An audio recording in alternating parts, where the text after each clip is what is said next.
This is Rainy Night Horrors. Outside, the storm brews, and with it comes something darker.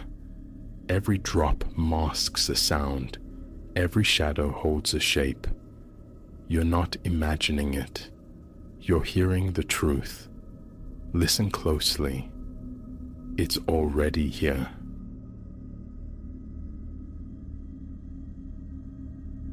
My sanity, I believe, began its quiet erosion the day I crossed the threshold of this house. Elias Vance, that's me, seeking refuge a few months past, a sanctuary for work, a buffer against the clamor of close neighbors. Outwardly, it offered only the mundane: bleached walls, a modest porch overlooking a fenced square of green, the Spartan furniture I'd positioned myself. Unremarkable. For weeks, tranquility reigned. I prepared meals, absorbed the flickering narratives of television, occasionally succumbing to sleep on the sofa after late nights wrestling with deadlines. Then, the intrusions began, subtle as dust motes dancing in unseen currents, faint percussions from unoccupied rooms, fleeting shapes skittering at the edges of my sight, vanishing the instant I tried to fix them in my gaze. The house settling, I told myself. Optical fatigue, convenient fictions, soon shredded by the growing insistence of the knocks, the lengthening dwell time of those peripheral shadows. My labor confines me here most days, a solitary existence governed by routine. Dawn around 7, the ritual of coffee, the digital tide of emails before the workday commences. Through daylight hours, the house maintains its composure. Floorboards rest easy. The air holds a steady temperature. Passage from room to room feels unremarkable, unobserved. But with the descent of evening, something alters. It begins near the dinner hour. A palpable thickening of the atmosphere, a coiling tension in my own shoulders. A low, visceral certainty whispers that solitude is an illusion, though no presence registers visually. It's akin to being under scrutiny, the very structure possessing a quiet, unwavering gaze. No voices, nothing so defined, just an ambient pressure, prompting involuntary glances over my shoulder. Several evenings ago, dinner concluded late. I found myself adrift on the couch, navigating the endless streams of channels. Weariness weighted my eyelids. That's when I registered it. A reflection swimming on the dark television screen, a silhouette materializing behind my seated form near the hallway's maw. I didn't turn, not immediately. A paralysis seized me, my stare locked onto that indistinct shape. A tall, vertical smear of darkness, the vague impression of stature. My heart began a frantic drumming against my ribs. My palms grew slick. 3 seconds, perhaps 4, I wrestled with reason, attempting to assign the apparition to some innocuous object's mirrored form. Then, slowly, deliberately, I pivoted. Nothing. The hallway stretched vacant. Returning my gaze to the screen, the silhouette had dissolved. I extinguished the television and retreated directly to my bedroom, illuminating every fixture in my wake. That night, the hallway light burned until dawn. Morning brought a flush of foolishness, the ritual of brushing teeth, the shower's steam. I attempted levity, a self-deprecating chuckle that died in my throat. The sensation of being watched clung stubbornly. While water cascaded in the bathroom, faint shuffling sounds emanated from the living room, like feet dragging reluctantly across the floorboards. I cut the shower, listening intently. The noise persisted for a handful of seconds, then ceased abruptly. Emerging to investigate, I found the living room still, curtains drawn, furniture precisely as I'd left it. A meticulous scan revealed nothing disturbed, yet the frantic tempo of my heart refused to subside for some time. Rationality became my shield. I meticulously inspected window seals for drafts capable of conjuring phantom sounds. I pressed on floorboards, seeking looseness, attributing creaks to the structure's age. All appeared sound, normal. My desk occupies a small chamber near the front entrance. I sat there, attempting to marshal thoughts for work, my gaze repeatedly snagged by the hallway's silent vista. Nothing stirred, but the unease remained a physical presence. That night, I sought refuge in early sleep, aided by melatonin, hoping chemical slumber might blunt the night's strange sensitivities. I closed my bedroom door and locked it, an unusual precaution born of a sudden, sharp need for a tangible barrier against the house's unseen dimensions. Hours later, a faint scraping noise pulled me from sleep's fragile embrace. Like fingernails drawn across wood grain, my eyes snapped open. The sound originated just beyond the bedroom door. A prickling chill traced my arms. My breath grew shallow, rapid. I lay immobile in the darkness, staring at the solid plane of the door, debating action versus feigned sleep. My phone rested on the nightstand. I fumbled for it, activating the flashlight.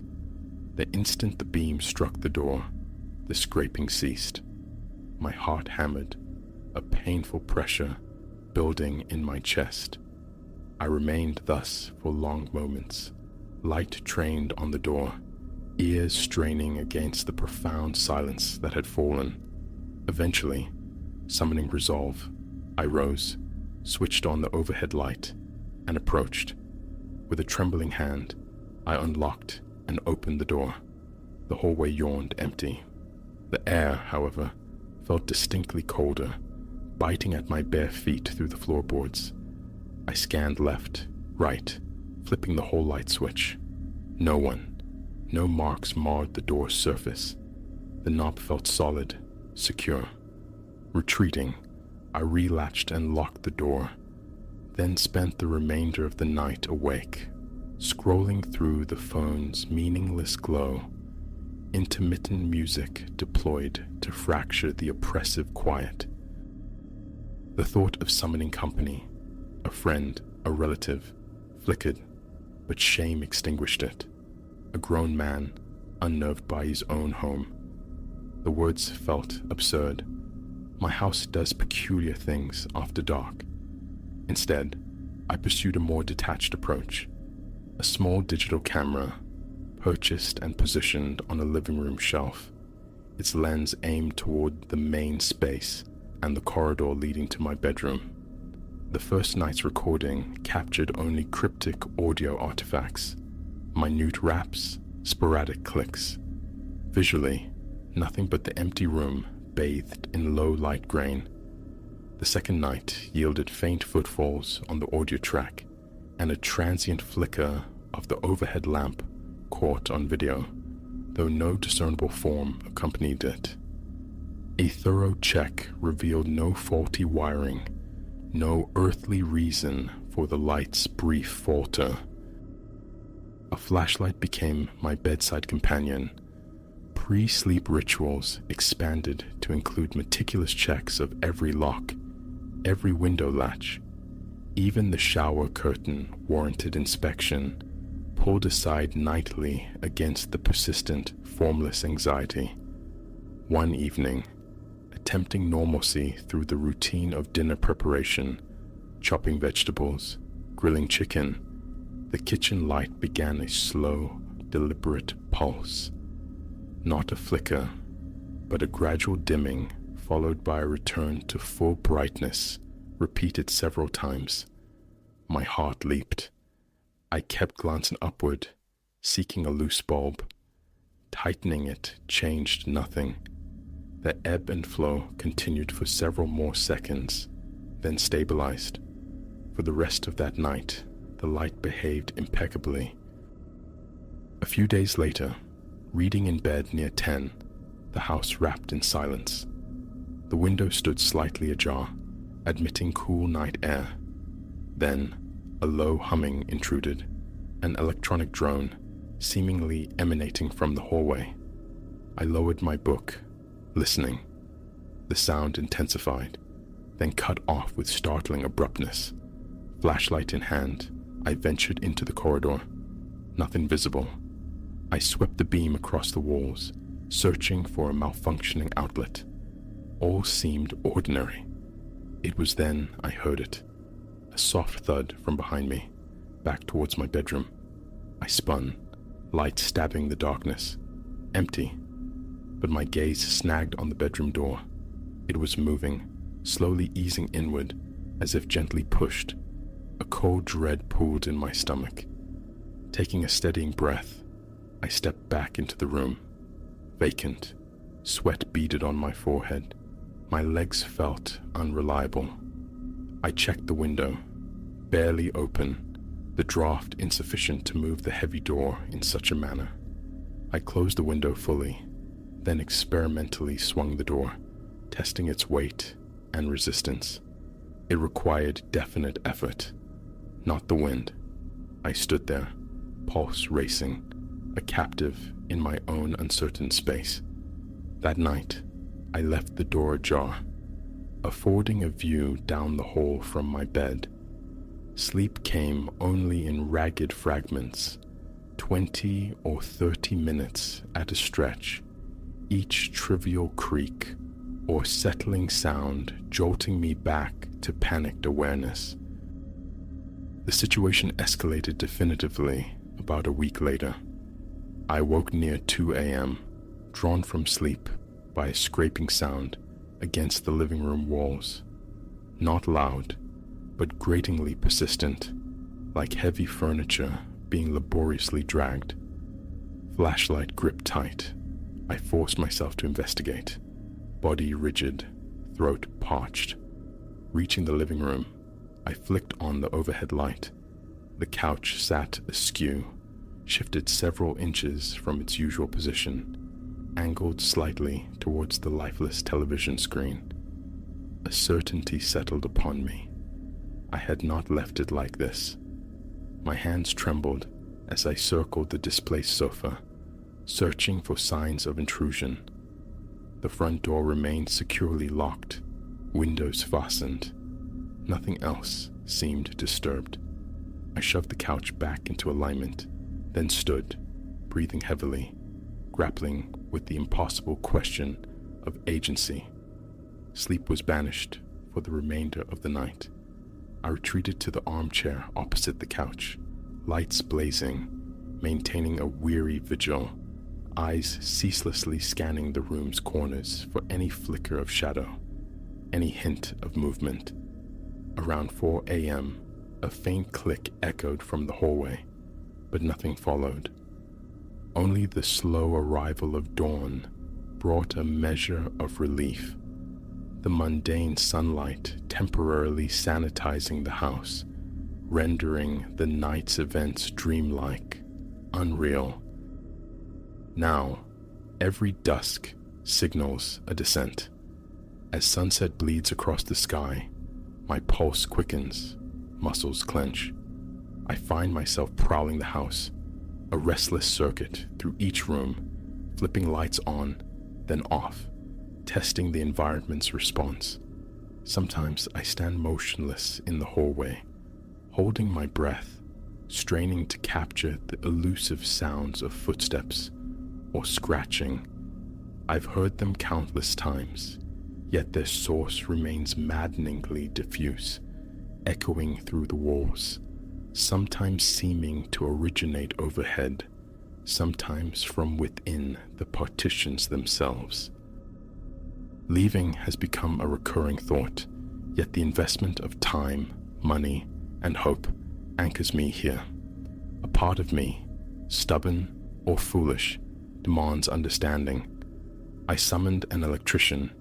He performed his checks, tested circuits and switches, pronounced everything nominal. I offered no mention of shadows or shifting furniture, unwilling to voice the irrational. A few nights passed. I attempted a confrontation, standing my ground in the darkened living room. My phone's flashlight lay ready but dormant, hoping the gloom might grant clarity to the elusive shapes. Initially, only the familiar groans and sighs of the old structure reached me, but after several minutes, a distinct chill permeated the air. Gooseflesh prickled my arms, the fine hairs on my neck lifted. Then, reflected in the obsidian blankness of the television screen, I saw it again, a dark contour on the far side of the couch. It shifted, subtly altering its posture. My heart commenced its frantic rhythm. I thumbed the flashlight on, spearing the spot with light. Nothing. Yet the feeling of presence lingered, palpable, suffocating. My breathing grew ragged, sweat filmed my temples. Rooted for a moment in pure terror, I then stumbled backward, nearly tripping on the carpet's edge in my haste to reach the relative safety of the hallway. I sealed myself in the bedroom once more. This has become my existence these past weeks. Daylight hours are a performance of normalcy. Work completed, meals consumed, attempts at distraction via screen or page. But the setting sun invariably draws the curtain on that facade. The house's ambient noises morph into threats. Each tap, each creak becomes a potential harbinger, setting my nerves alight. My phone remains perpetually charged, perpetually near, yet the nocturnal calls for aid remain unmade. There must be a logical explanation, I insist internally, even as evidence mounts against it.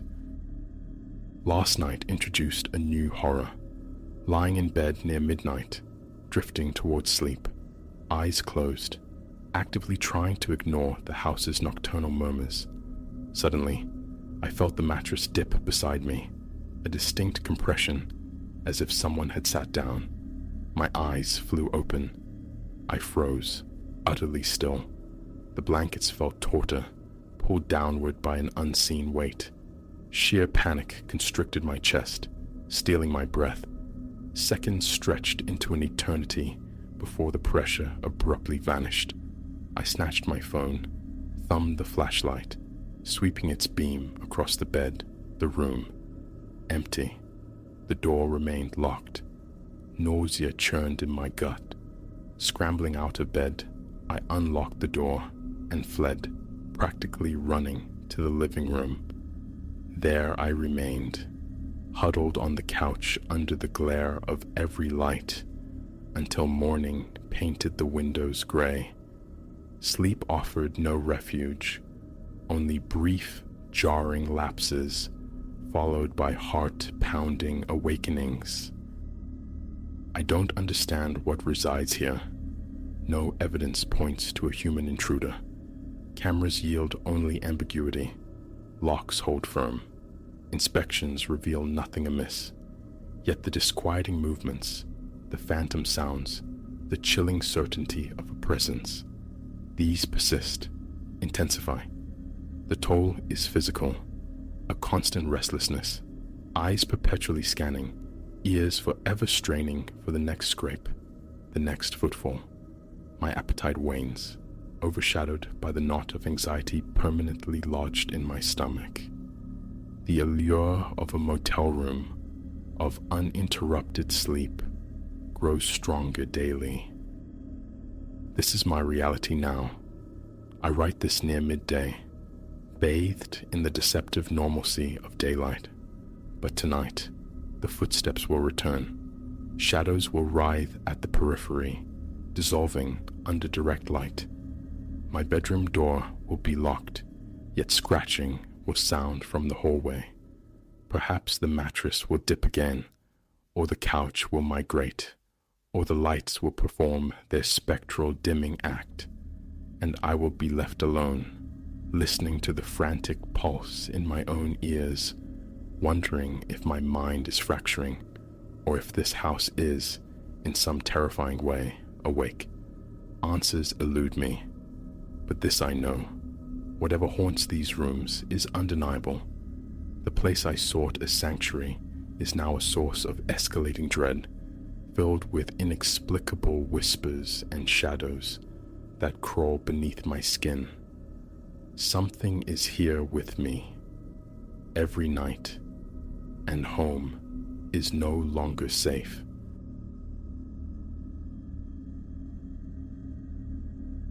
The day had bled Alara dry, leaving behind an ache deep in her bones.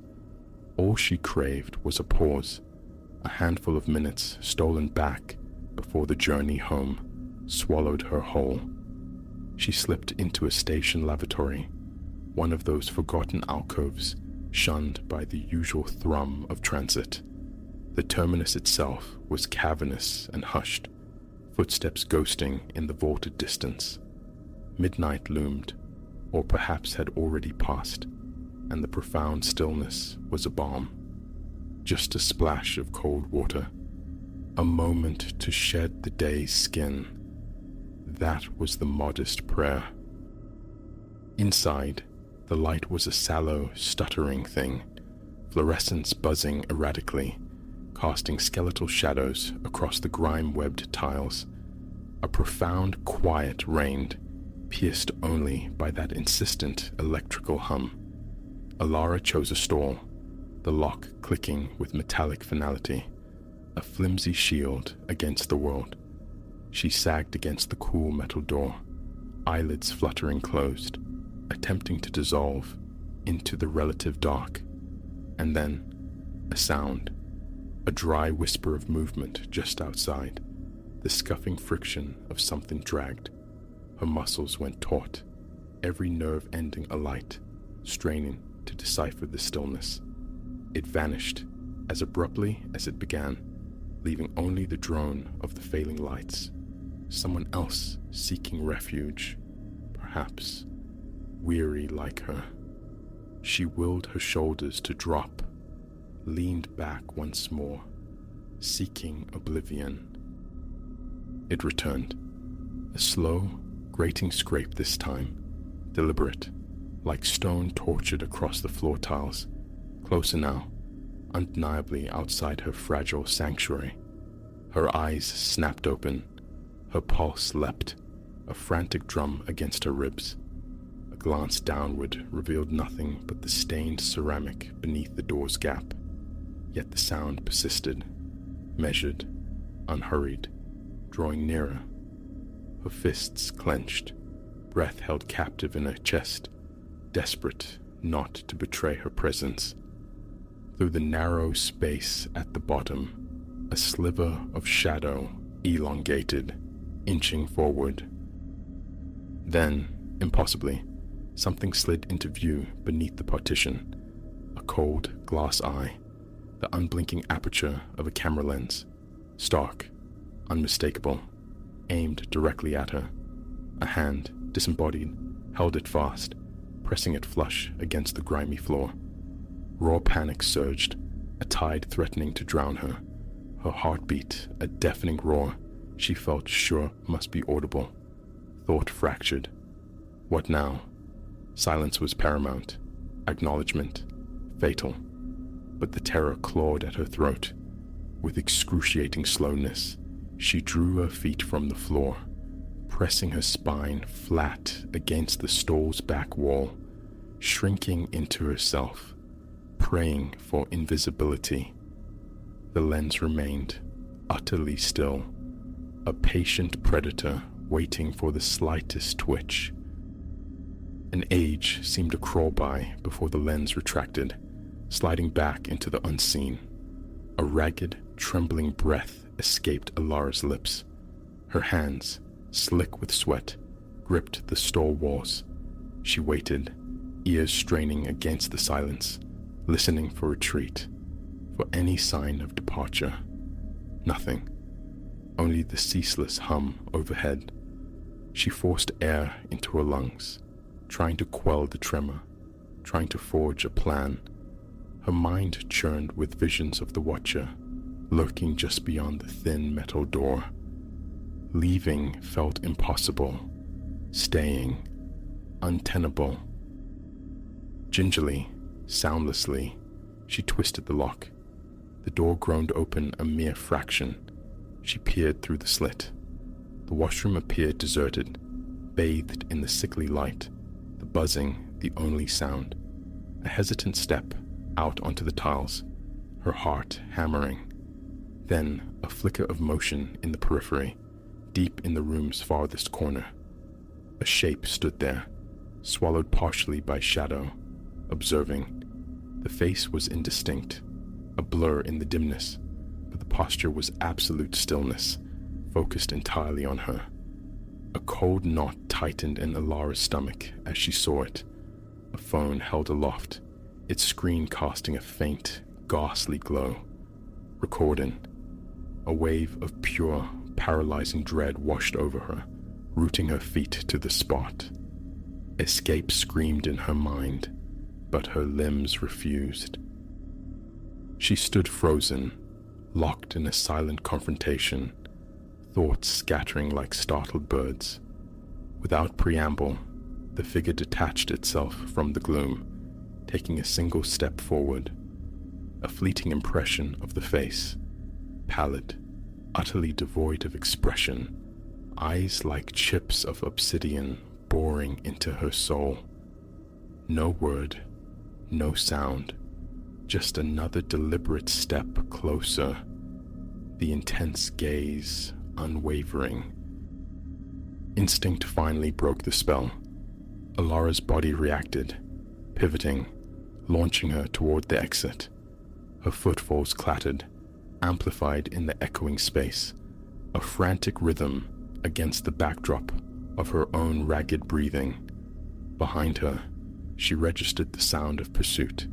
Steady, unhurried footfalls, chillingly calm, as if confident of the outcome. She slammed through the lavatory door, bursting onto the vast empty station concourse, eyes darting wildly for any sign of life, any potential rescuer. The platform lay deserted under the stark lighting, the only answer the low rumble of a departing train fading into the night. She didn't cease her flight until she spilled onto the vacant street outside, lungs burning, gulping air. A frantic glance over her shoulder confirmed her solitude. No pursuer emerged. Only the station remained, immense and silent, guarding its secrets. A vibration against her leg made her flinch violently. Her phone. With trembling fingers, she retrieved it, the screen illuminating her pale face. One new notification. An unknown sender. Heart lurching, she tapped it open. A cold dread, sharp as ice shards, pierced her as she absorbed the 5 words displayed. Nice to see you. Nausea roiled within her. Who? How? The question hammered uselessly against the certainty that their gaze lingered, somehow transmitted through the inert screen. She stabbed at the delete button, powered the device off, and began the walk home, each step heavy, every shadow seeming to shift, glancing back constantly, the feeling of being watched clinging to her like a second skin. Sleep was a forgotten country that night. Every creak of the floorboards, every sigh of the wind outside her window jolted her upright, convinced the Watcher was near, waiting. She checked the door locks repeatedly, peered through secured windows, but the phantom touch of the observation remained, inescapable. Days bled into a week. Alara tried to rationalize, to shrink the encounter into a bizarre, isolated incident, a random creep's attempt to frighten. Then her phone chimed again, another unfamiliar number. This time, no words, just an image, a photograph of her, captured from behind, walking down a busy street earlier that day, utterly oblivious. Terror, cold and absolute, seized her. Her hands shook uncontrollably as she stared at the proof. They hadn't stopped. They were somewhere close, unseen, documenting her life. The intrusions became routine. More messages, stark and unsettling.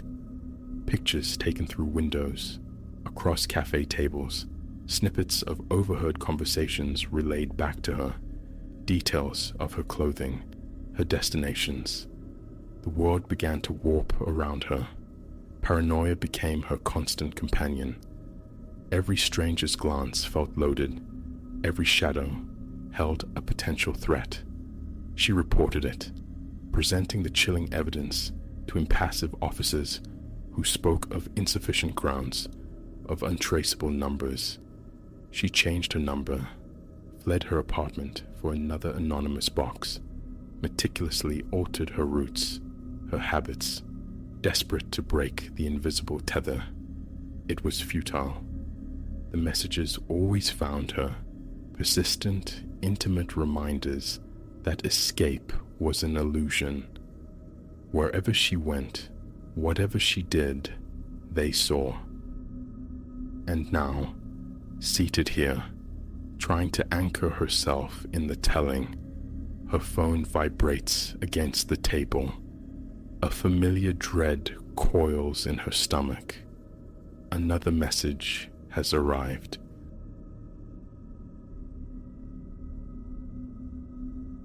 The firmament fractured, night's obsidian canvas, ripped by celestial violence, lightning searing white fissures across the black.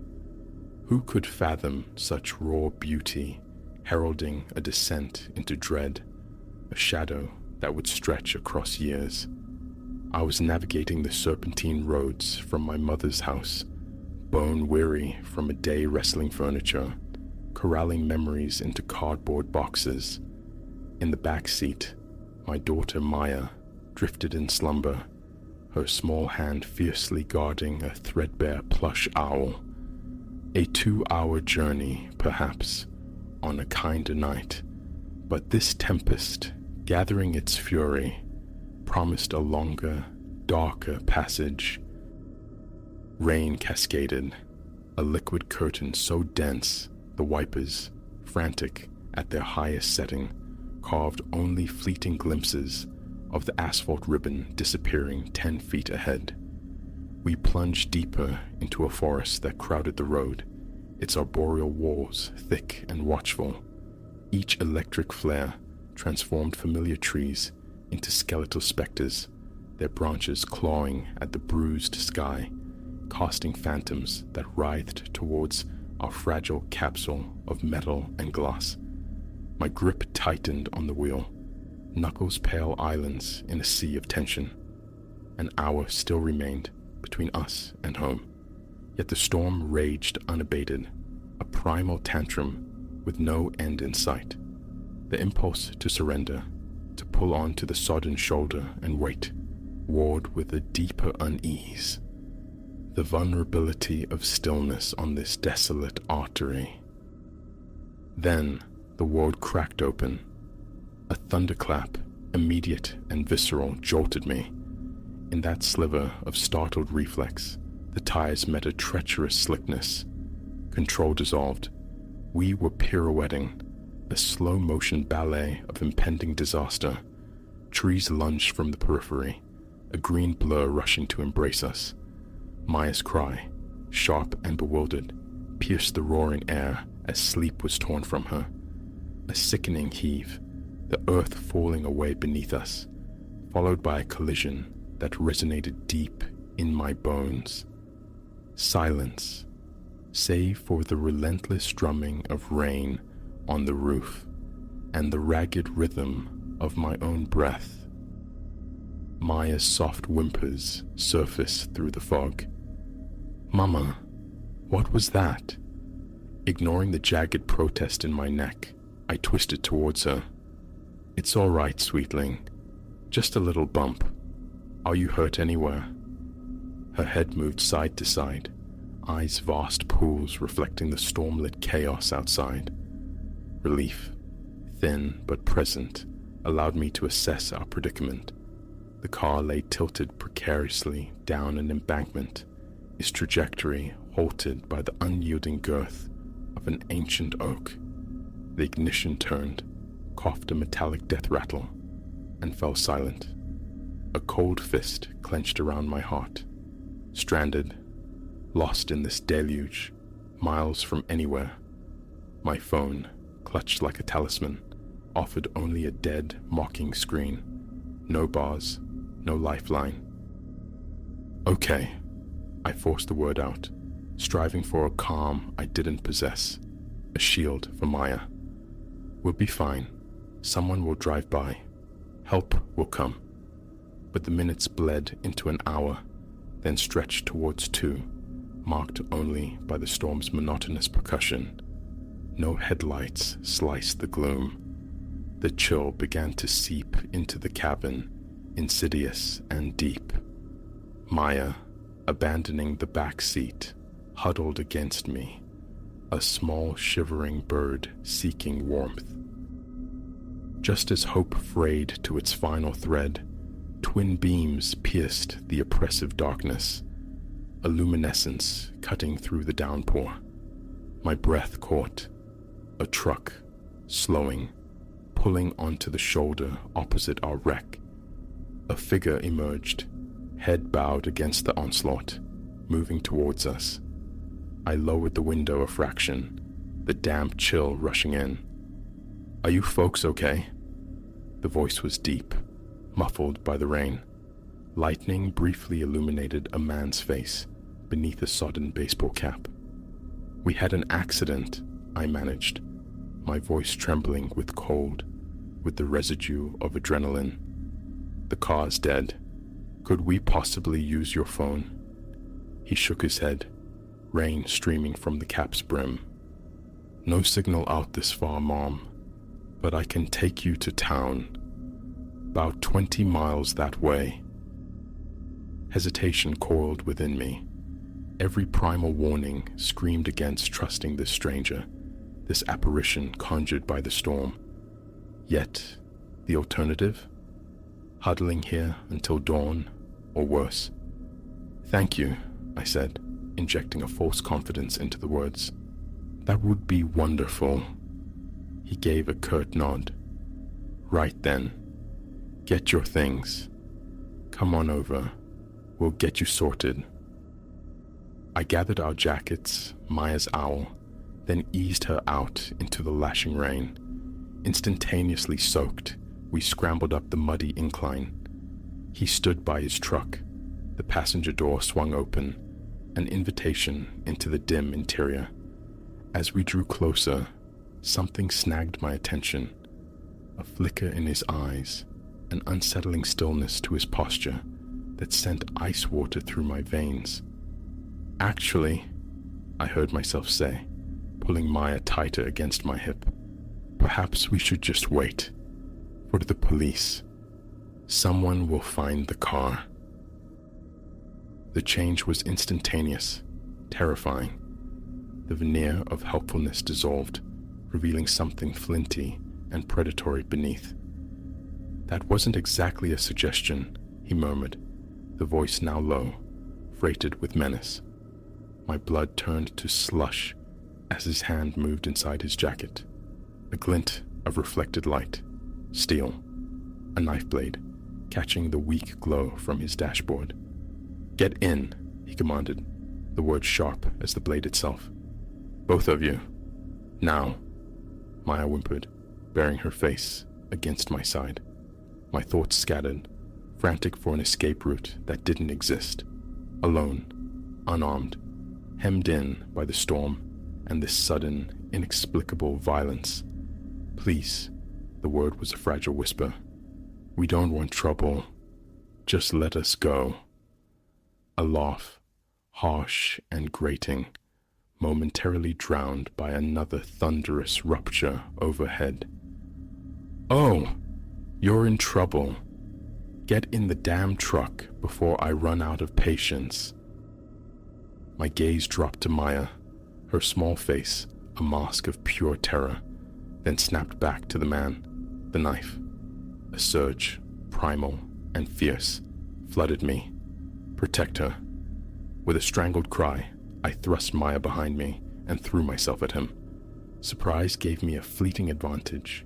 We tumbled together into the slick, cold mud. Maya screamed. We grappled, the knife at terrifying proximity, rain and earth making purchase impossible. Somehow, my flailing hand struck his wrist, sending the blade skittering away. But his strength was greater. His hands found my throat, squeezing, the world narrowing to a tunnel of roaring blood and fading light. Then, a dull, solid thud. The pressure vanished. I gasped, sucking in wet air, rolling onto my side. Maya stood above us, a thick, fallen branch gripped tight in her small fists. She'd struck him from behind. Run! The word tore from my raw throat. Grabbing her hand, we plunged into the black embrace of the woods. Underbrush snagged and tore at our clothes. Thorns ripped at skin as we ran, blind and desperate. Behind us, curses echoed, the heavy sounds of pursuit lending wings to our terror. Lungs burned, legs screamed. Maya sobbed with each jarring step. Then, salvation of a sort, a hollow beneath the roots of a massive, overturned tree. Scarcely shelter, but the only refuge offered. I pulled Maya inside, pressing my hand gently over her mouth to stifle her cries. We huddled, shivering violently, hearts hammering against ribs as footsteps crunched nearby. Can't hide, his voice snarled, chillingly close. I'll find you, and when I do. His promise dissolved into a new sound, faint at first, then rapidly swelling. Sirens. Someone must have seen the car. He swore, a vicious sound, and his footsteps pounded away, retreating. We remained frozen, fear paralyzing us, convinced it was a ruse. Only when official voices called out, beams from powerful flashlights slicing through the rain-streaked trees, did I dare to breathe, to hope. Here, I croaked, the sound ragged. Over here, we're here. The ensuing hours dissolved into a surreal haze of flashing lights, uniformed figures, and the calm efficiency of paramedics. Wrapped in rough blankets, Maya and I recounted the nightmare, our words tumbling out between shivers. They found his truck abandoned miles down the road. The man himself had vanished into the storm-lashed night. The knife lay gleaming dully in the mud where it had fallen, a tangible piece of the horror. Later, sitting in the sterile quiet of an ambulance, Maya curled against me. The shaking finally subsided, replaced by the profound weight of what we'd narrowly escaped. You saved us, I whispered, against her damp hair. My brave girl. She looked up, her eyes still wide, but the terror receding, replaced by an unnerving maturity. We saved each other, Mama, she replied softly. In that instant, eclipsing the fear and the exhaustion, surged a fierce, protective love. We had stared into the abyss and clawed our way back, not by mere chance, but through mutual courage.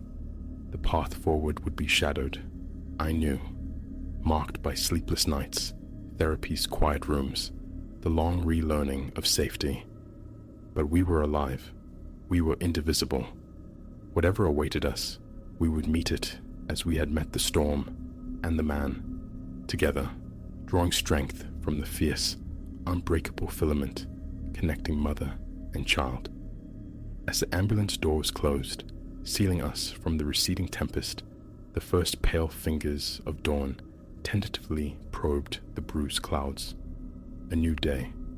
We had endured to witness it. The memory would remain, a permanent scar tissue, reminding us of the darkness that waits. Yet, it would also stand as a testament to resilience, to love, and to the incandescent light within us that no storm, no predator could ever truly extinguish.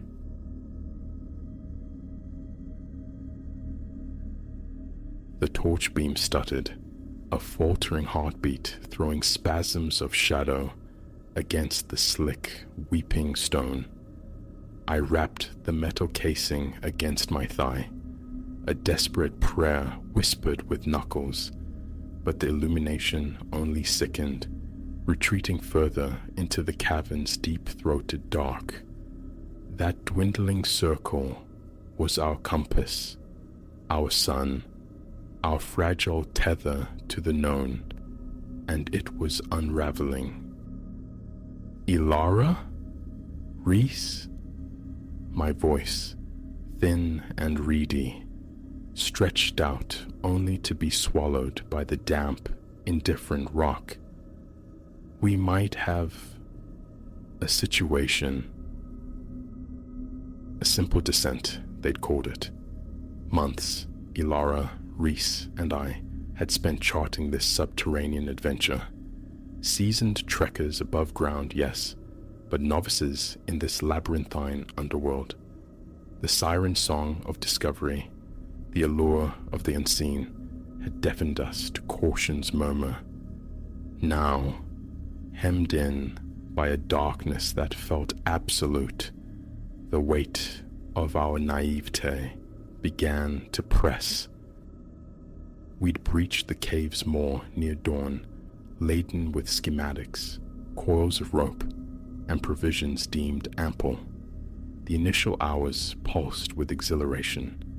We traced the filigree of ancient mineral flows, photographed rivers birthed in darkness, bathed in the intoxicating notion of being the first eyes in an age to witness these hidden architectures. But the earth guards its secrets jealously. Deeper we plunged, and the path diverged from our confident charts. A wrong turn spiraled into disorientation. Backtracking dissolved into a confusing sameness, each corridor mocking the last.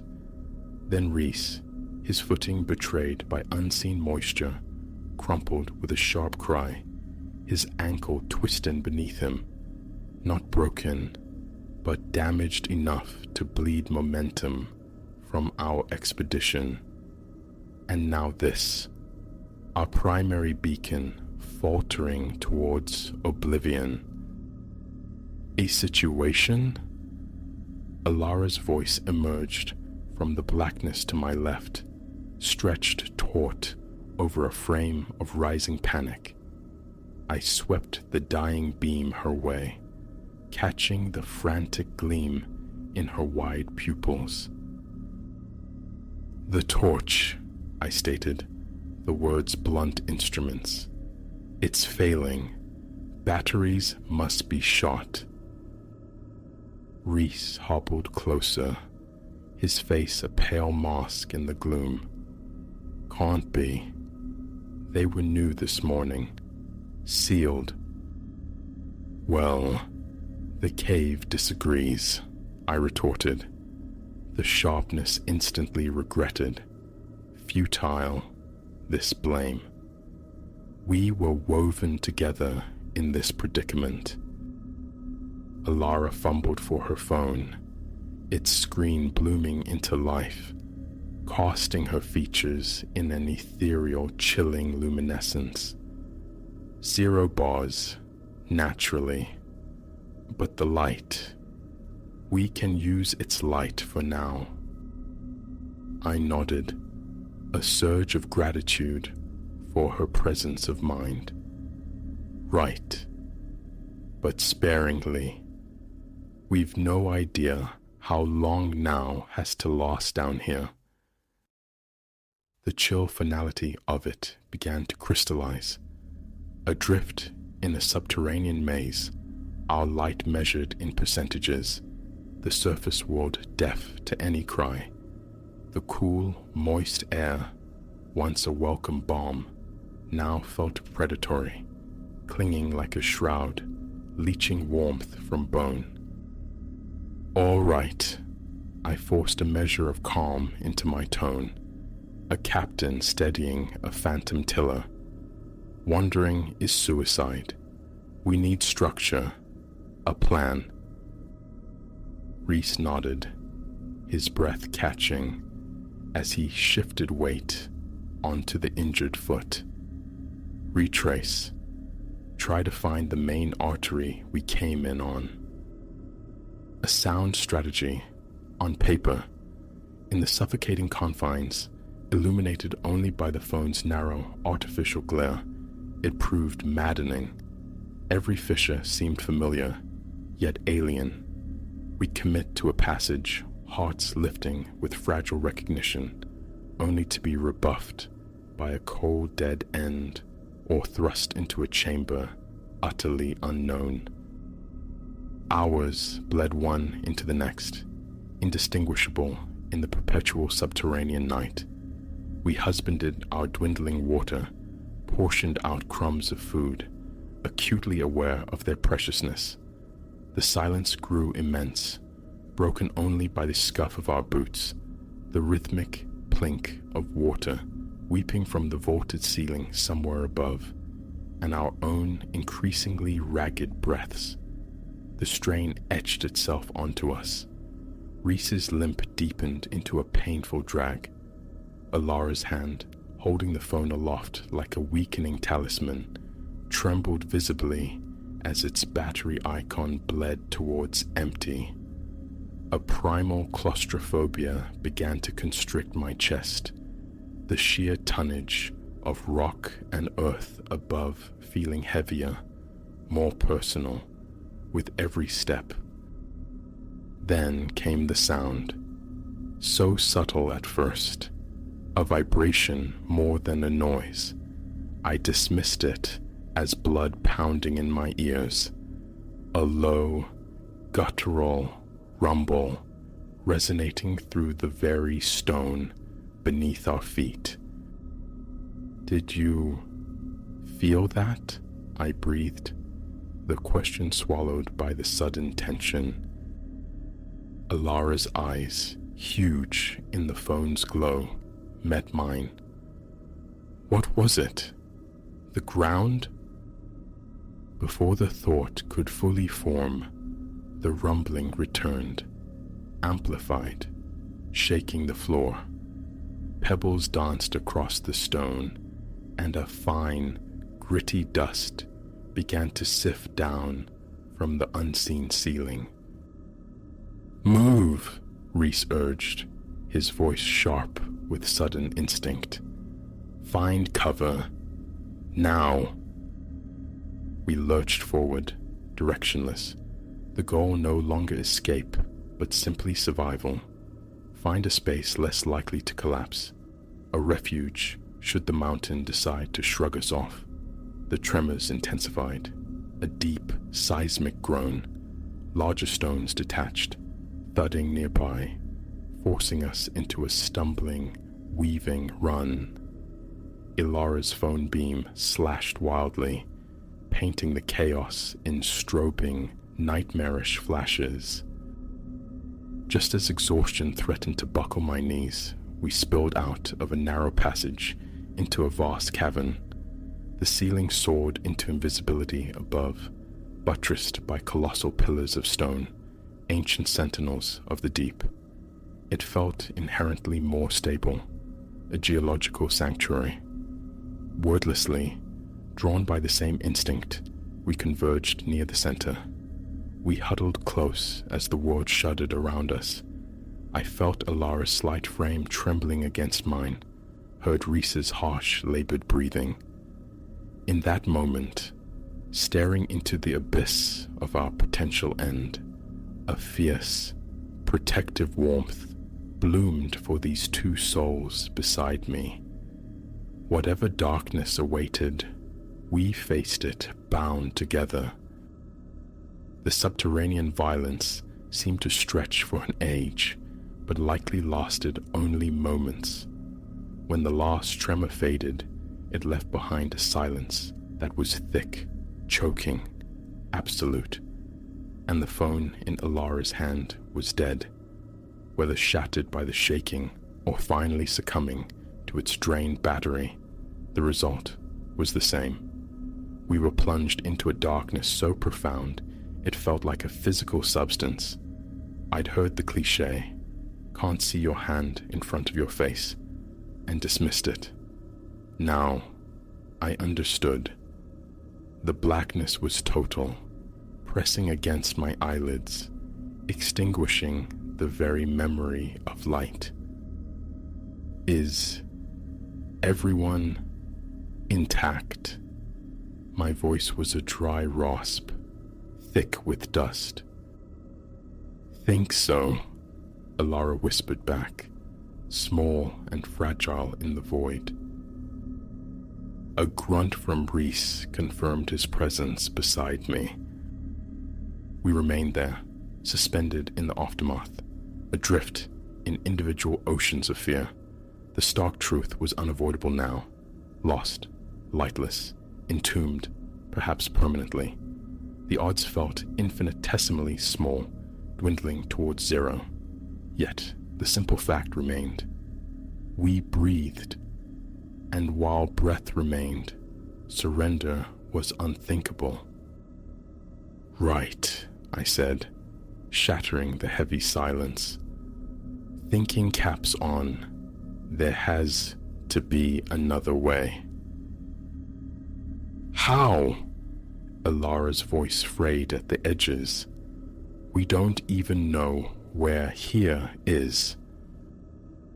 "But caves breathe," Reese countered, his voice gaining a thread of conviction.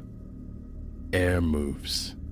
If there wasn't an exchange somewhere, we'd be suffocating. It's coming from somewhere." He was right. A sliver of logic in the overwhelming dark. I drew a breath, trying to anchor my thoughts.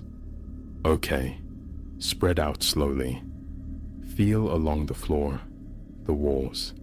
Listen. Feel for a draft, any air movement." We fanned out, navigating by touch alone, hands sweeping across cold, uneven stone. Progress was agonizingly slow, measured in inches. Every few moments, a name called out into the black, a vocal anchor point in the disorienting void. Time ceased to exist, measured only by the scrape of fabric on rock, the pounding of hearts. Then finally, against my cheek, the barest, most ephemeral kiss of moving air. "Here," my voice cracked with adrenaline. "Alara, Reese, I've got something." They navigated towards my voice by sound. Together, we pressed against the wall, following the faint, almost imperceptible current. Our fingers traced the cold stone, seeking the source. Gradually, undeniably, the whisper of air strengthened, and with it, carried on that impossible breeze, came a scent. Loamy, green, impossibly alive. The perfume of the world above. Hope surged, a potent fuel. We moved faster, crawling now as the passage dictated, the promise of escape overriding the discomfort. The tunnel constricted, forcing us onto our bellies, scraping over sharp rock, but the current pulled us onward.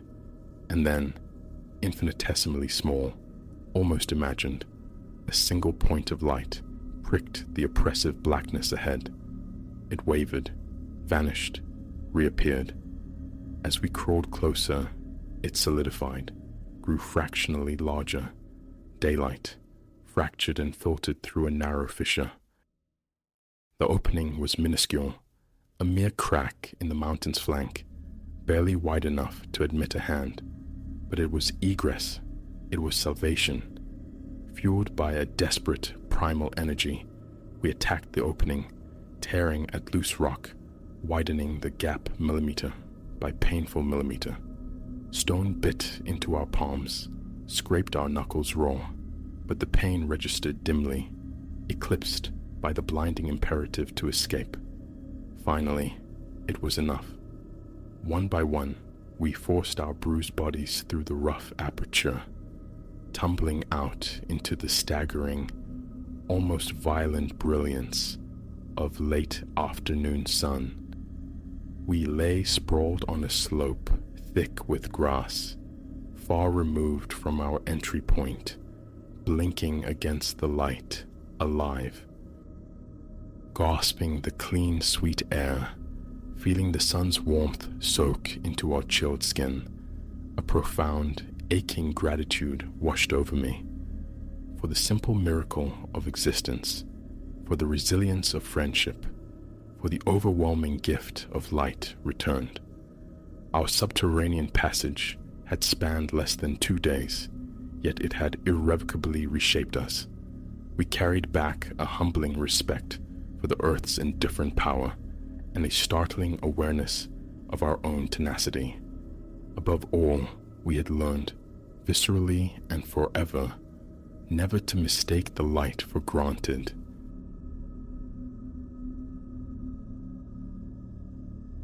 Solitude was a deliberate acquisition. My sanctuary, a modest house nestled deep within Whisper Creek, Montana, at the blind end of a sleepy cul-de-sac. Here, silence wasn't just absence of noise. It was a presence, thick and comforting, enveloping the brick bungalows and manicured lawns where families ambled and children's laughter occasionally punctuated the calm. Or so I believed. A profound miscalculation. Midnight had bled into the nascent hours, cocooned in linens, adrift on the fragile edge of slumber after a draining workday. The world outside held its breath. Stillness, absolute. Then, shattering the calm, fracturing the peace I'd so carefully curated, the chime of the doorbell. Electric shock. My heart leapt against my ribs, a frantic bird trapped in a cage. Who, in this hushed corner of the world, would call at such an hour? My phone's cold glow confirmed the absurdity. 12:17 a.m. A prank, surely? A misplaced delivery driver, lost in the suburban maze. Wishful thinking vaporized as the bell pealed again, a sustained, demanding summons that scraped against the quiet. A tremor started deep within, a primitive unease prickling the nape of my neck. My bedroom, a haven at the house's rear, offered no view of the porch. Only the hallway, a shadowed artery, led to answers, or perhaps to something else entirely. The chime echoed once more, sharper now, insistent. Just a neighbor needing help, I reasoned weakly, forcing reluctant feet forward, phone clutched like a talisman. Near the entrance, an unnerving stillness permeated the air. It felt wrong. No shuffle of feet on the worn welcome mat, no silhouette cast beneath the door's narrow gap by the porch light. Just waiting. My hand trembled, hovering near the deadbolt's cool metal. Hello? A thin thread of sound, barely my own, frayed in the charged atmosphere. Is anyone there? The silence that answered was immense, a heavy, suffocating blanket, ear pressed to the cool wood, nothing but the frantic thrum of my own pulse against the grain. No rustle, no breath, no indication of life beyond the threshold. Bracing myself, I risked the peephole's distorted eye. Empty. Lamplight painted the concrete driveway and dew-kissed lawn in pale, vacant strokes. Nobody. A chill, sharp as glacial ice, traced my spine. And then, jarringly close, the bell again. I recoiled, heart slamming, a gasp catching in my throat. Another frantic look through the lens. Still nothing. Utterly, impossibly empty. How? My phone vibrated, a stark buzz against my palm. A notification, motion detected at the front door. Fingers fumbling, clumsy with adrenaline, I launched the security app. The live feed displayed the same deserted porch, bathed in the weak, yellow street lamp glow. I scrolled back through the recording's timeline. Nothing. Then, precisely correlating with the bell's electronic chime, a flicker, a warp in the pixels, a swift, indistinct smear across the frame, too ephemeral for the sensor to truly resolve, but undeniably there.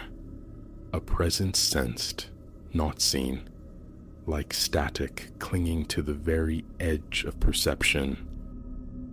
The chime returned, relentless now, a finger seemingly fused to the button, the sound drilling into the quiet house. Backing away from the door, caught between the desperate urge to tear it open and confront the void, and a primal instinct screaming to hide, to disappear. Logic fractured. Trembling, I dialed 911. The words tumbled out, a nonsensical report of a phantom bell ringer, feeling utterly foolish, even as icy dread confirmed the reality of my terror. The dispatcher's professional calm barely masked the skepticism, yet she promised a patrol car. Waiting was agony. Pacing the narrow hall, eyes fixed on the impassive wood of the door. Finally, the reassuring sweep of headlights sliced the darkness. A cruiser idled at the curb, its presence a temporary anchor in the swirling fear. Relief warred with lingering dread as I opened the door to the officer's calm inquiry. "Evening, Mom. Call about a doorbell." My explanation felt thin under his steady gaze, the security footage anomaly difficult to articulate without sounding unhinged. Checked the camera. Saw something. Maybe. He suggested pranksters, his tone patient. Sometimes kids in the neighborhood. I admitted I hadn't dared venture outside alone. "Right.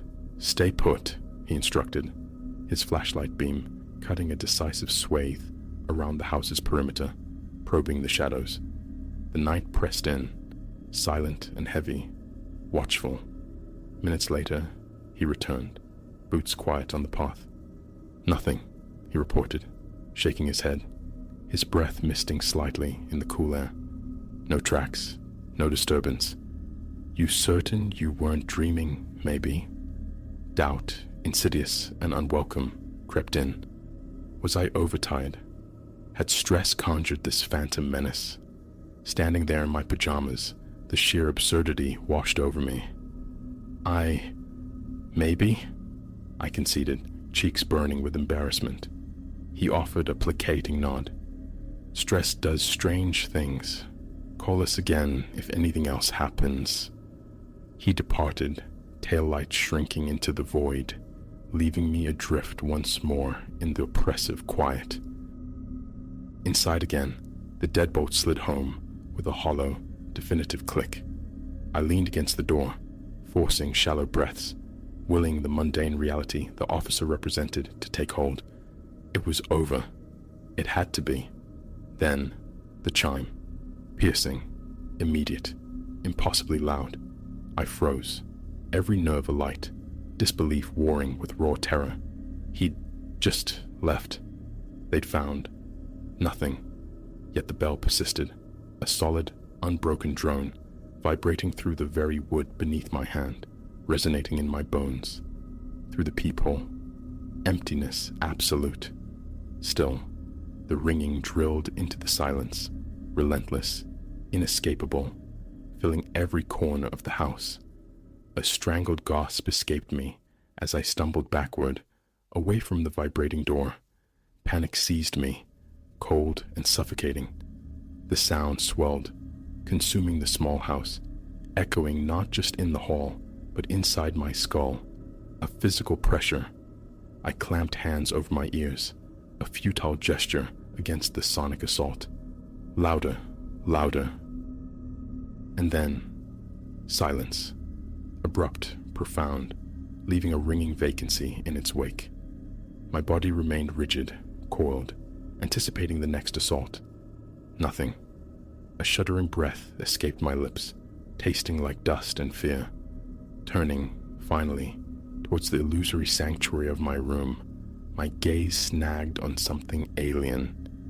There, on the polished floor just inside the threshold, where nothing had been mere moments before, lay a small, folded square of paper. It hadn't been there when I spoke to the officer. It hadn't been there when I closed and locked the door. With a hand that felt disconnected from my body, numb and distant, I retrieved it. The paper felt unnaturally cold, brittle, almost icy to the touch.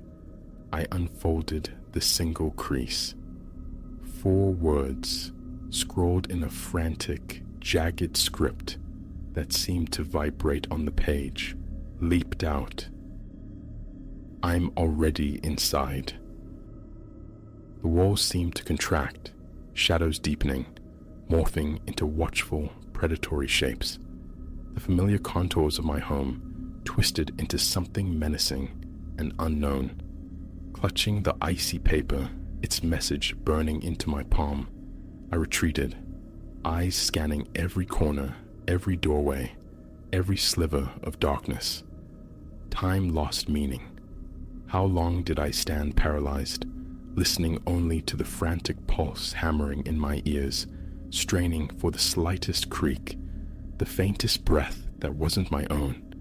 The house remained tomb silent, yet felt profoundly, terrifyingly occupied.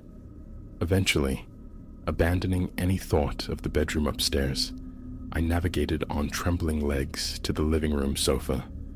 There I huddled, bathing the house in defiant electric light, phone a useless weight in my lap, eyes darting, until the merciful gray of dawn finally began to dilute the suffocating terror. Sleep was impossible. With the first true light painting the windows, I threw essentials into a bag and fled my sanctuary, now irrevocably defiled. I never looked back. Whisper Creek holds its deep silence still, but it is no longer mine. It belongs to whatever waits behind the door.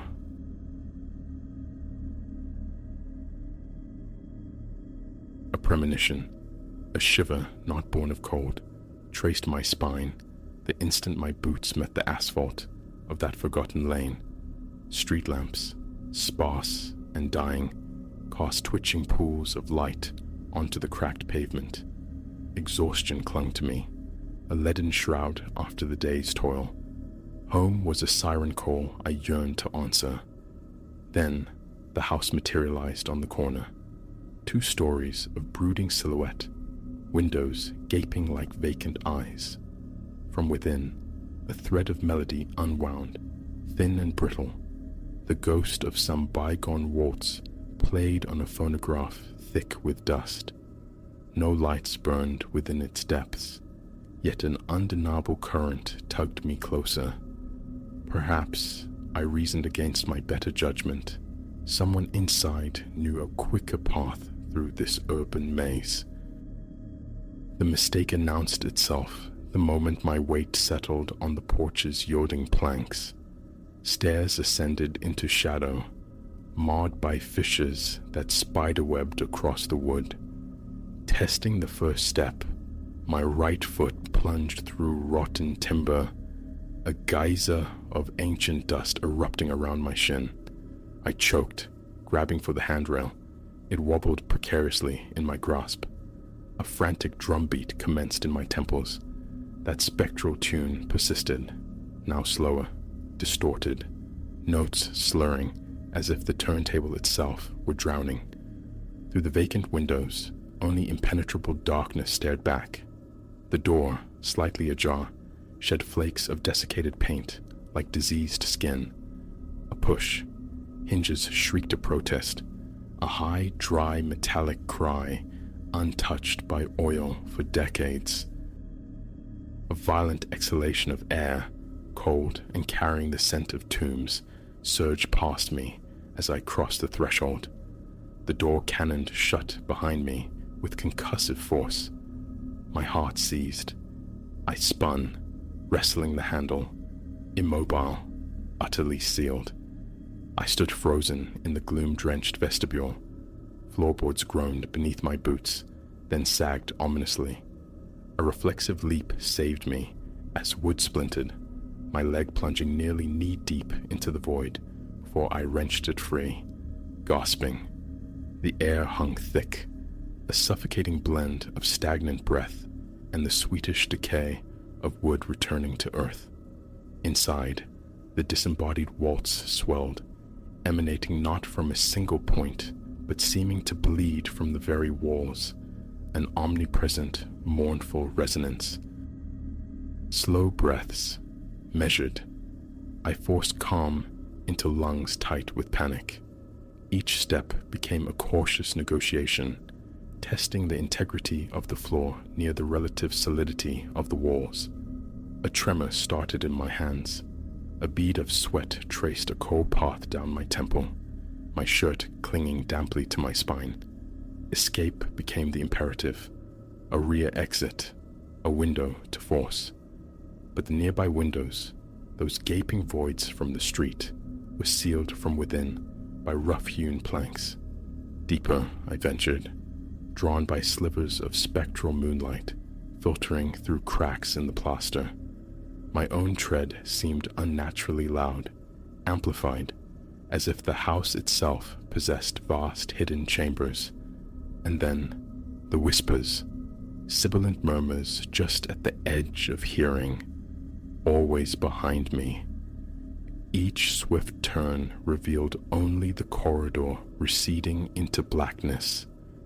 The chilling thought solidified. I might be entombed here until dawn. The melody intensified as I pressed onward, a grating, cyclical lament scraped out by phantom violins, underscored by a low, vibrating hum reminiscent of a derelict church organ. It looped relentlessly, the same few bars cycling into madness. My nerves frayed, exposed, my fists clenched and unclenched involuntarily, a primal readiness. Ahead, a staircase clawed its way upward. Gaps scarred the banister, the treads listed at perilous angles. I paused at its foot, listening. Voices, not conversation, but a rhythmic, liturgical chanting, the words unintelligible, alien syllables woven together in a layered drone, like a congregation of the dead murmuring secrets. A prickling sensation crawled across my scalp. My breath hitched, quickening. Something compelled me upward. The source, I felt, lay above. My foot met the first step. A prolonged groan answered. Ascending was a trial, gripping the coarse, splintered wood of the surviving banister sections, each tread protesting, some shrieking, sending tremors through my unsteady legs. My mouth was parchment. The taste of dust coated my tongue. The landing opened onto a long corridor flanked by closed doors. At its terminus, a solitary window admitted a wash of anemic moonlight. The chanting was clearer here, emanating from further down, perhaps behind one of the doors. The music persisted, that maddening loop now laced with a discordant buzz. My pulse hammered against my eardrums. I reached the first door on the right. The knob was ice beneath my palm. Turning it slowly, I nudged the door inward. Squealing hinges briefly amplified the music before it receded. Empty, save for skeletal furniture draped in cobwebs. My flashlight beam, wrested from my pack, sliced through the dust-laden air, illuminating derelict chairs, a three-legged table, a distinct creak from the hallway floorboards behind me. I whirled, light stabbing the emptiness. Only shadows danced. My heart hammered my ribs. Back in the corridor. The next door resisted, locked fast. The third yielded to a cramped space, thick with the odor of damp plaster. A window, cracked a finger's width. Hope surged.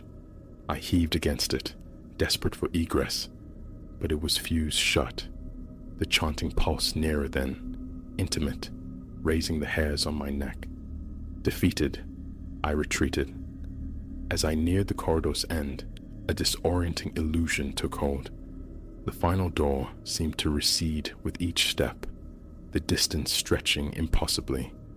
My flashlight beam sputtered, faltered, a frantic tap. My stomach plummeted as the floor beneath me vibrated, a low shudder running through the house's very bones. The planks groaned louder, cracking ominously with every advance. My knees turned to water, the fear of another plunge paralyzing. At last, the final door on the left. I pressed my ear against the wood. The music felt more distant here, paradoxically, but the voices were sharp, distinct, a litany of nonsensical phonemes recited with unnerving clarity. Heat bloomed on my face, sweat beaded on my brow. I pushed the door open. A vast vacant chamber unfolded before me. Wide floor planks lay bare beneath layers of dust and fallen plaster. Opposite, tall windows stood open to the night, bathing the space in stark lunar luminescence. I stepped inside, flashlight beam sweeping the emptiness. My footfalls resonated unnaturally. Then, the impossible happened. I stopped walking, but the echoes did not. They continued, a phantom cadence, the sound of multiple footfalls overlapping mine, following me into the silence. A staggered, ghostly rhythm. My chest constricted. I spun, light slashing the air. The room remained utterly bare, yet the spectral echoes persisted for a moment longer, before finally dissolving. Abruptly, the chanting swelled, ricocheting off the bare walls, before collapsing into sudden, profound silence. I stood rigid, breath sawing in my throat. My questing light snagged on something anomalous. A door, mostly obscured by a ragged curtain nailed crudely to the wall. Just then, the music resumed, but different now, seeming to emanate from below, vibrations tingling through the soles of my boots. I navigated the debris-strewn floor, splintered wood, curls of desiccated wallpaper, toward the hidden opening. The door yielded to my shoulder's pressure, revealing another corridor, this one narrower, the air palpably damp, carrying the cloying fungal scent of deep decay. The chanting ebbed and flowed, a disorienting pulse, near then far. My legs were taut wires. Breathing became a conscious effort. I advanced, light playing over cracked plaster that exposed the lath skeleton beneath. A door to the right. The knob resisted, then gave way with a sharp crack as I forced it. A cramped storeroom, lined with mostly bare shelves. A few glass jars held desiccated remnants, herbs, leaves. The intensified miasma within triggered a gag reflex. I slammed it shut and continued. The passage terminated in a descending stairwell. These steps appeared sturdier, stone perhaps, vanishing into darkness below. The music undeniably originated from down there. The chanting, too, was louder, closer. Retreat whispered temptation, but the memory of the sealed front door spurred me on. Perhaps salvation lay below. With each downward step, the temperature plummeted. My skin tightened. A shiver traced my spine, unrelated to the chill. My own breath echoed starkly in the enclosed space. I clung to the slick, damp railing, flashlight beam probing the abyss. The stairs deposited me onto a level I hadn't suspected from outside. A subterranean floor paved in rough stone. My boots scuffed loudly, the sound skittering along bare concrete walls, weeping patches of viridian moss. Somewhere nearby, water dripped with metronomic regularity. The chanting surged, seeming to wait just beyond the next turn. A knot formed in my gut. Tension radiated into my shoulders. Every instinct screamed against rounding that corner. Yet the thought of remaining here, adrift in the stale corridor, listening to those disembodied voices, was more terrifying still. I forced myself forward.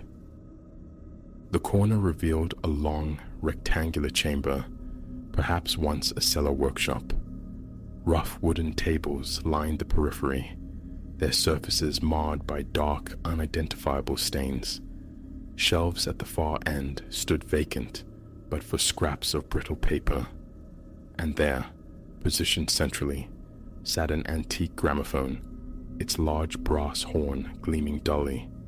A scratched vinyl disc turned on its platter, generating that same warped, looping melody. The horn aimed toward a corner, causing the sound to rebound strangely. My light caught the glint of metal. The chanting seemed to saturate the air, yet its source remained elusive, incorporeal. The record spun, trapped in its groove. My chest felt banded. I swallowed against a dry throat. Drawn to it, I approached, kneeling beside the machine. The record was deeply scored, filmed with grime. I reached out, my fingers brushing the tone arm. Instantly, the chanting detonated. A sonic explosion, screaming directly into my mind. I scrambled backward, flashlight tumbling from my grasp, but miraculously staying lit. My ears shrieked with phantom noise. In my peripheral vision, shadows writhed along the walls, elongating and contracting. I snatched up the light, sweeping its beam wildly. Nothing, just stone and shadow.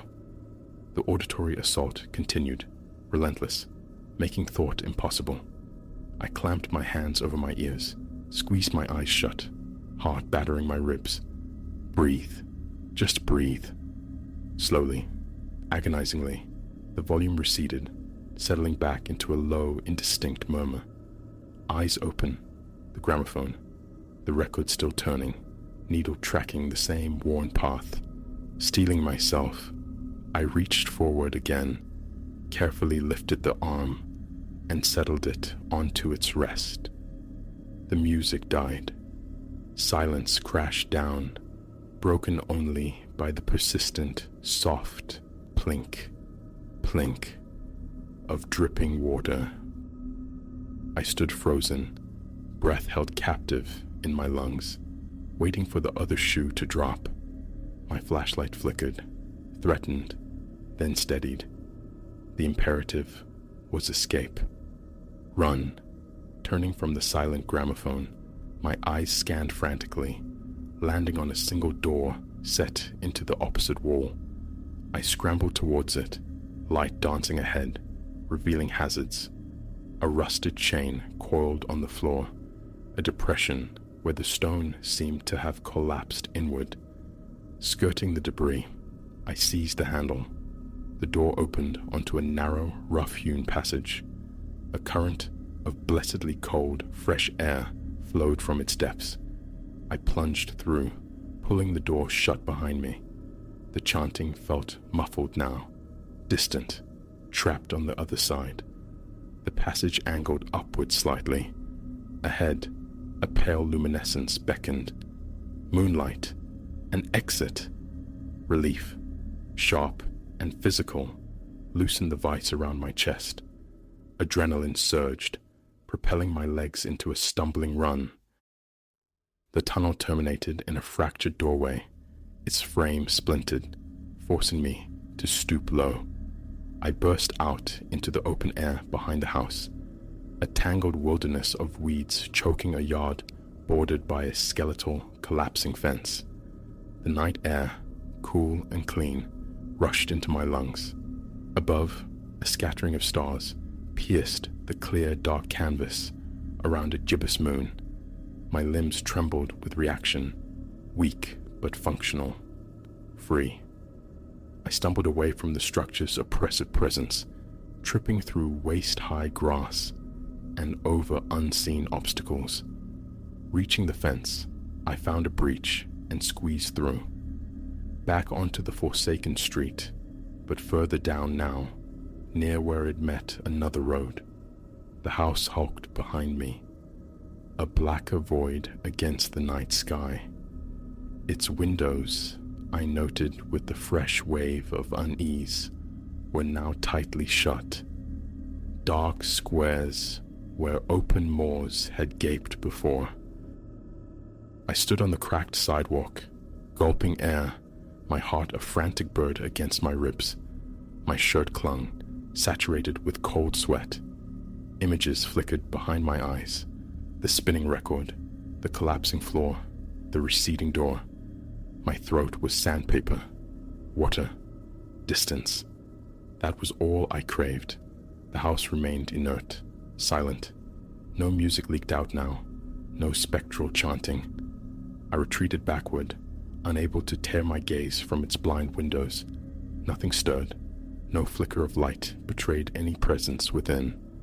Then I turned, forcing myself into a rapid walk, then almost a jog, refusing the urge to look over my shoulder. My legs felt like sodden wool. Scuff marks scarred the pavement beneath my clumsy feet. Blocks melted away until the sickly yellow glow of a distant gas station promised sanctuary. I didn't pause until I was inside its sterile brightness.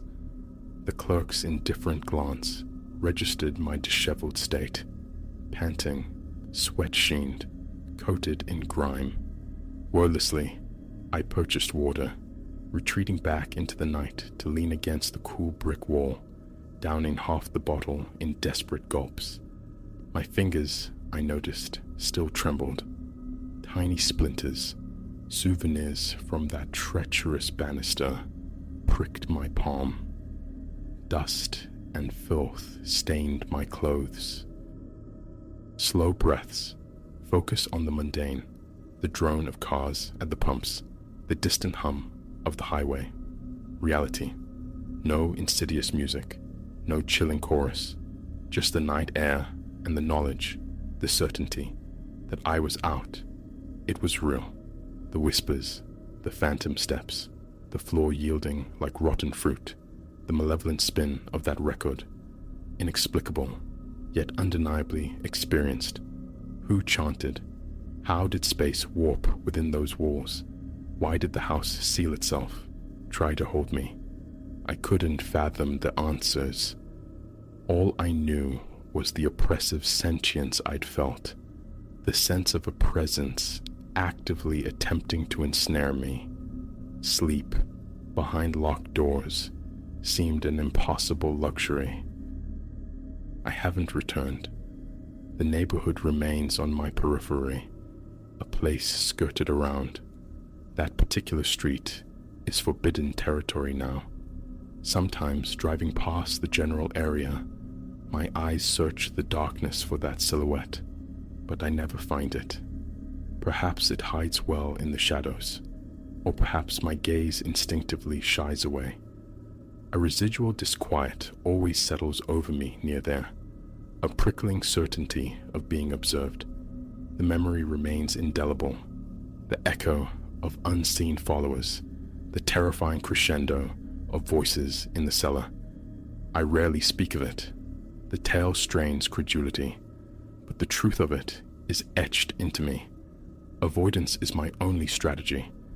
If that house still squats on its corner, brooding in the darkness, it does so without me. And that fragile knowledge is the only solace I possess.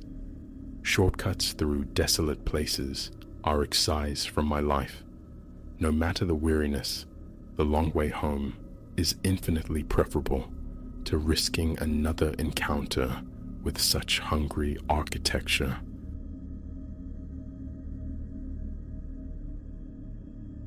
A whisper, thin, snap, the sound of a camera shutter breathing in the dark, arrested my motion, my fingers hovering millimeters from the light switch. 3 a.m., the dead hour.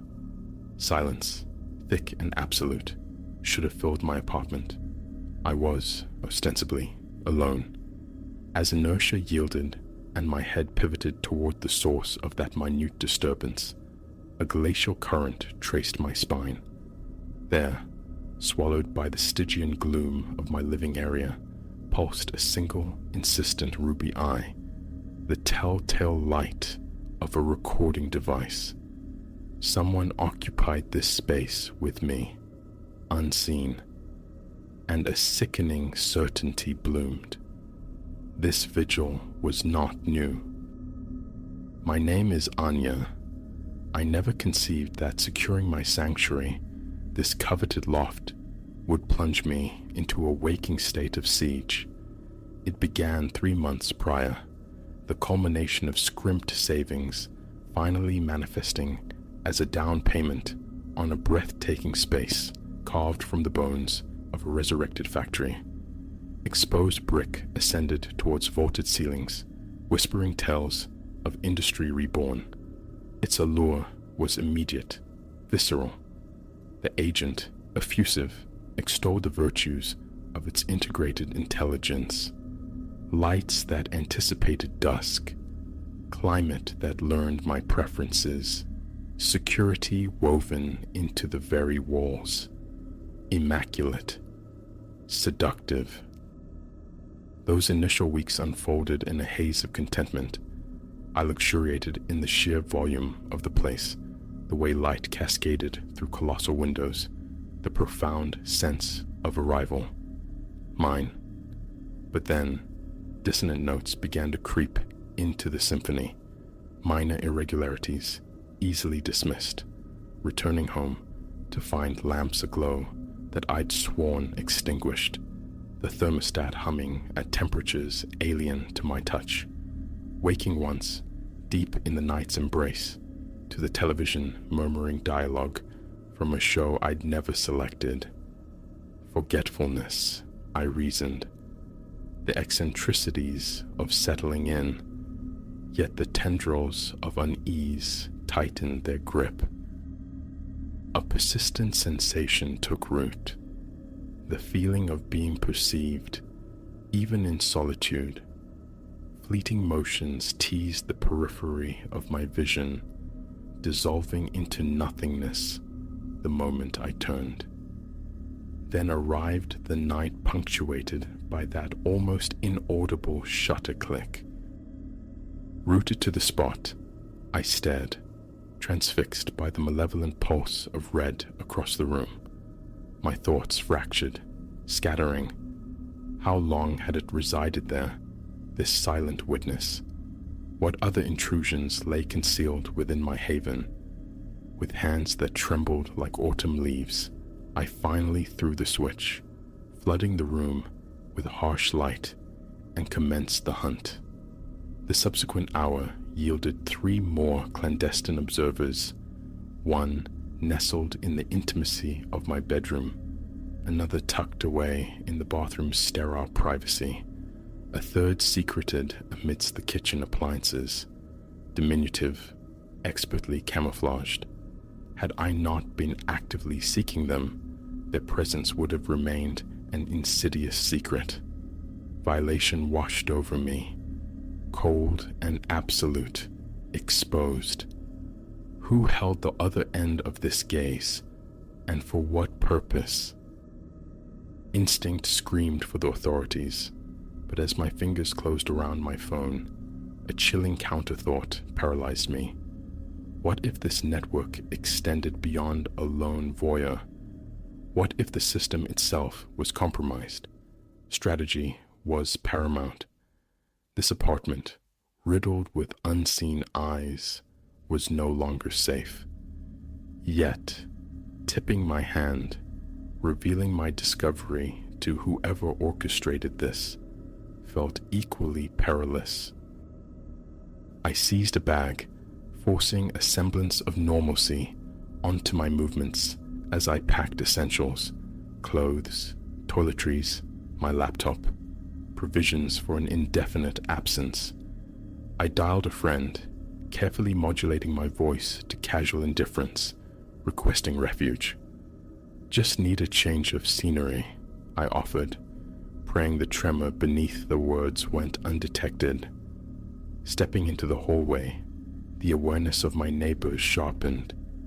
Had their scrutiny always been this intense? The elderly couple opposite, the young professional, Silas, adjacent. Their gazes seemed to latch onto me, following my retreat towards the elevator's descending sanctuary. The following days passed in a fugue state at my friend's apartment, each shadow a potential watcher, every unexpected sound a jolt to my frayed nerves. I plunged into the digital abyss, researching hidden cameras, stalking methodologies, the bleeding edge of surveillance tech. The deeper I delved, the more profound my terror became. This wasn't isolated. Across the metropolis, whispers echoed my own experiences, inexplicable noises, the pervasive sense of observation, electronics behaving with spectral autonomy. Officially dismissed. Paranoia, technical gremlins. But I knew there was a pattern, a presence. I had to unearth more. Under the pretext of retrieving forgotten garments, I ventured back. This time, I was armed. A colleague, a wizard with circuitry, had lent me a signal detector, placated by a fabricated tale of a suspicious X and potential automotive bugs. The instant I crossed the threshold, the device shrieked into life. Not merely cameras, the air hummed with unseen listeners. The signals weren't confined to my unit. They radiated from the building's very core. My heart hammered against my ribs as I tracked the electronic spoor. It led downward into the building's subterranean depths, culminating at a locked door I'd never registered before. A simple plaque declared, "Maintenance, authorized personnel only." The detector, however, screamed a different truth. Behind that barrier lay the nexus. Prudence urged retreat, a call to the outside world, any rational action, but the gnawing imperative to know, to comprehend the architecture of this violation, eclipsed caution. Employing skills gleaned from frantic, late-night video tutorials, I manipulated the lock. It yielded with a soft click. The reality within stole the air from my lungs. Banks of monitors glowed, a constellation of stolen moments. Feeds from countless apartments flickered across the screens. My neighbors, oblivious, moving through the intimate choreography of their private lives. And there, stark and accusing, my own empty loft. The scope widened. Feeds spilled out beyond the building, capturing fragments of the city. Bustling offices, quiet cafes, sun-drenched parks. Wherever humanity gathered, unseen eyes were diligently recording. As I stood, grappling with the enormity of the display, a sound spun me around. Silas, my neighbor, occupied the doorway. No surprise registered on his features, only an unnerving sense of expectation. "We wondered when you'd piece it together, Anya," he stated, his voice a low, placid current. "You possess a keener perception than most. It's why you were selected." "Selected?" The word stumbled out. "For what?" A smile touched his lips, but failed to ignite his eyes. "To join us, naturally. We observe. We evaluate. You've navigated the assessment." As he spoke, figures materialized behind him, coalescing in the doorway's frame. Faces swam into focus. My other neighbors, the overly enthusiastic real estate agent, the barista who knew my coffee order by heart. They formed a silent perimeter, their collective gaze unnervingly intent. "What is this?" I demanded, striving to barricade the fear trembling in my voice. "Some kind of cult?" Silas emitted a soft chuckle. "Oh, Anya, it transcends such mundane classifications. We are the Watchers. We perceive all, comprehend all, and now you belong." My reality warped. This scenario felt ripped from a fever dream, too grotesque, too terrifyingly absurd. Yet, the silent testimony of the screens, the hundreds of lives laid bare, confirmed its chilling veracity. "And if I decline?" I ventured, the unspoken consequence hanging heavy in the air. His smile iced over. "That is not a viable path, Anya. Your knowledge is now a liability. You are either integral to the operation, or, let us simply say, contingencies exist for potential disruptions." Trapped, cornered, yet amidst the terror, a treacherous sliver of fascination sparked within me. The sheer scale of their power, the omniscience, it possessed a dark magnetism. What would be required of me? The question escaped my lips, alien and shocking even to myself. A subtle relaxation seemed to ripple through the assembled group. "For the present, resume your existence. Maintain appearances. Your first directive will arrive shortly." Emerging from the basement's oppressive atmosphere, my thoughts churned, my life irrevocably fractured. I had stumbled into a conspiracy dwarfing imagination, and now I was tethered to its core. The ensuing weeks blurred into a performance. I enacted the rituals of my daily routine, hyper-conscious of the lenses charting my every breath. But a shift had occurred. Now, I watched too. Details previously invisible sprang into sharp relief. The calculated placement of cameras in public squares, the unnervingly focused way certain individuals observed the flow of crowds. My initiation arrived sealed within a plain envelope, slipped beneath my door like an ordinary piece of mail. Inside, a name, an address, explicit instructions to install another silent eye in a designated location. My hands shook as I absorbed the text, the stark reality of my entanglement crashing down. I stood upon a precipice. Comply, dissolve into their ranks, forever watching, never truly inhabiting my own life. Or resist, expose this hidden web, and risk utter annihilation. As I commit these words to paper, the choice remains unmade, but clarity has dawned on one immutable truth. Nothing is merely as it appears. The world is saturated with eyes, perpetually observing, eternally recording. Once that veil is pierced, the sanctuary of ignorance is lost forever. So, the next time that primal instinct whispers you're being watched, heed it. In this brave new theater of perpetual surveillance, perhaps paranoia is simply the price of perception.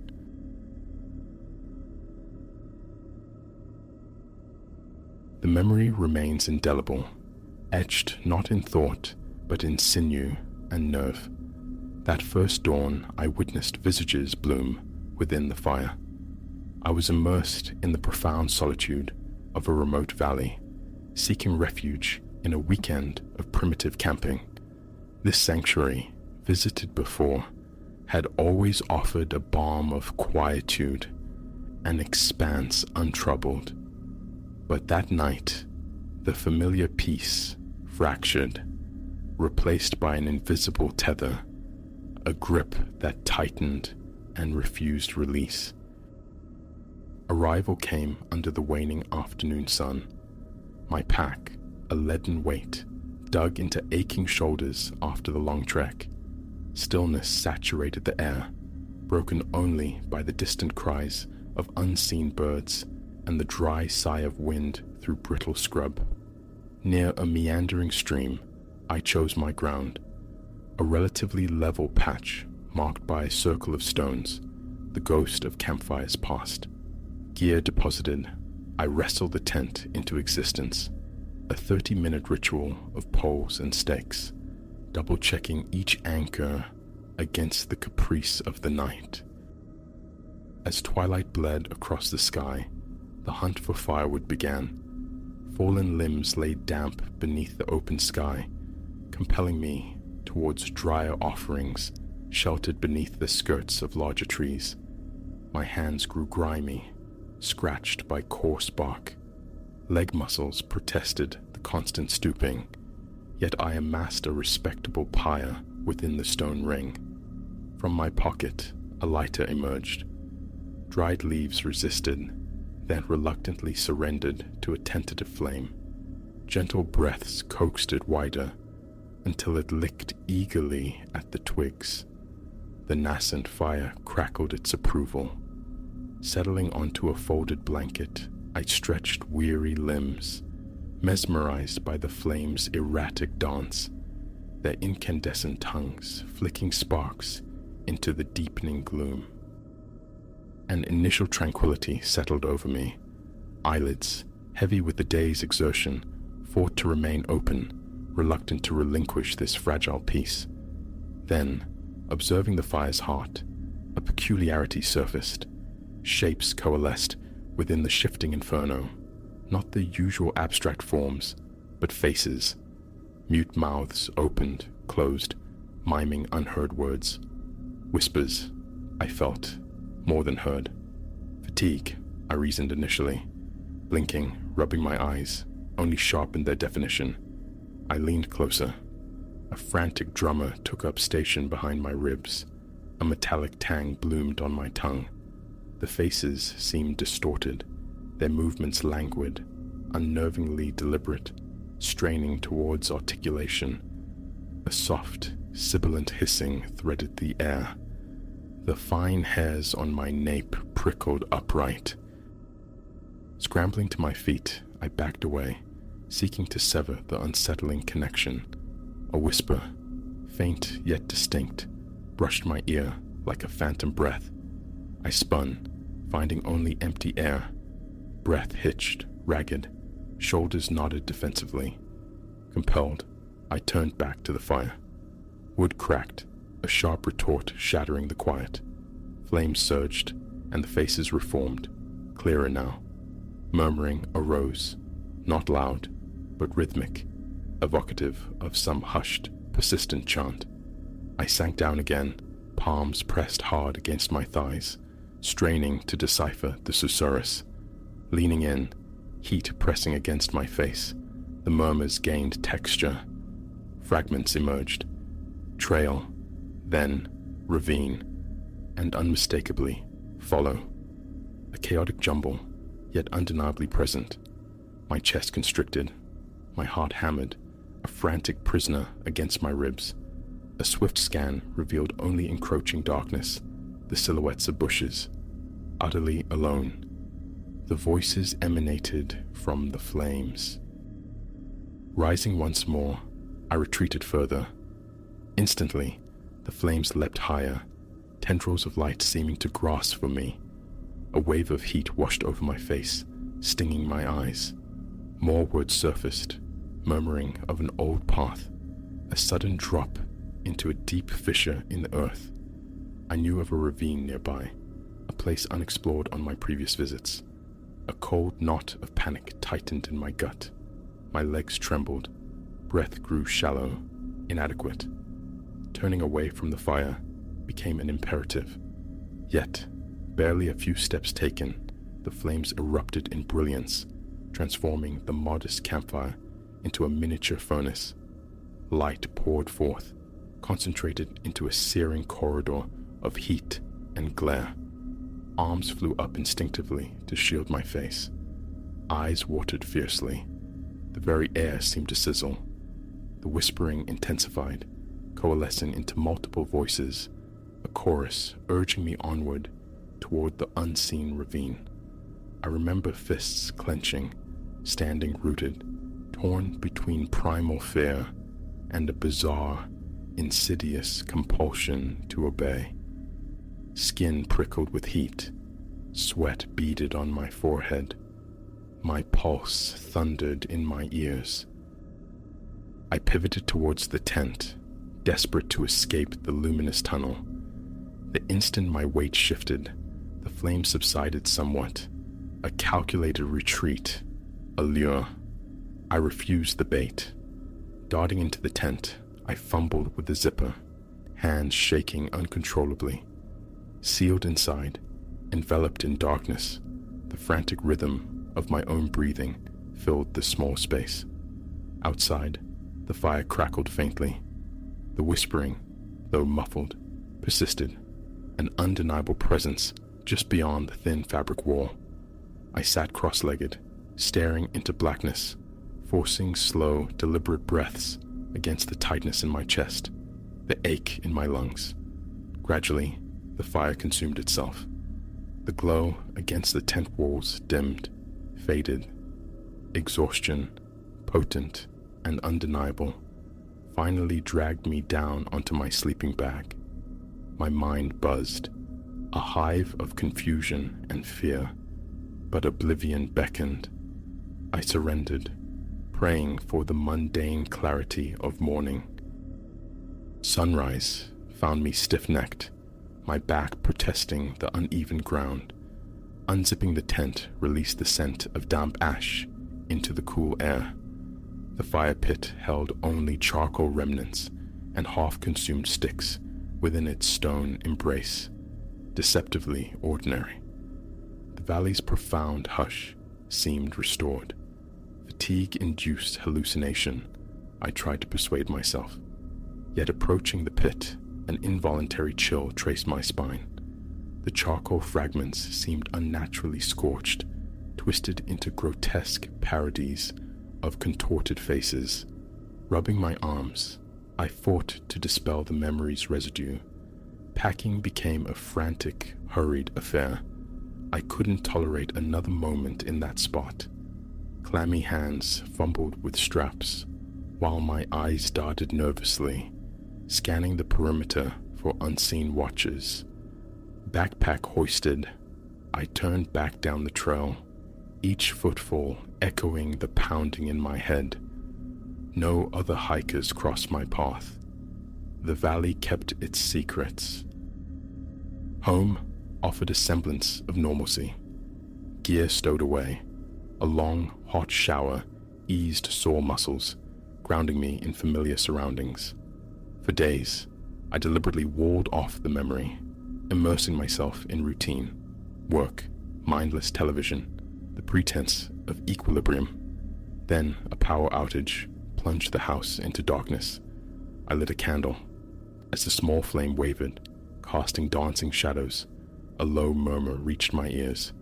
I froze, mouth instantly dry, gaze locked on the tiny point of light. The whisper, though faint, was unmistakable, the same insidious tone from the valley.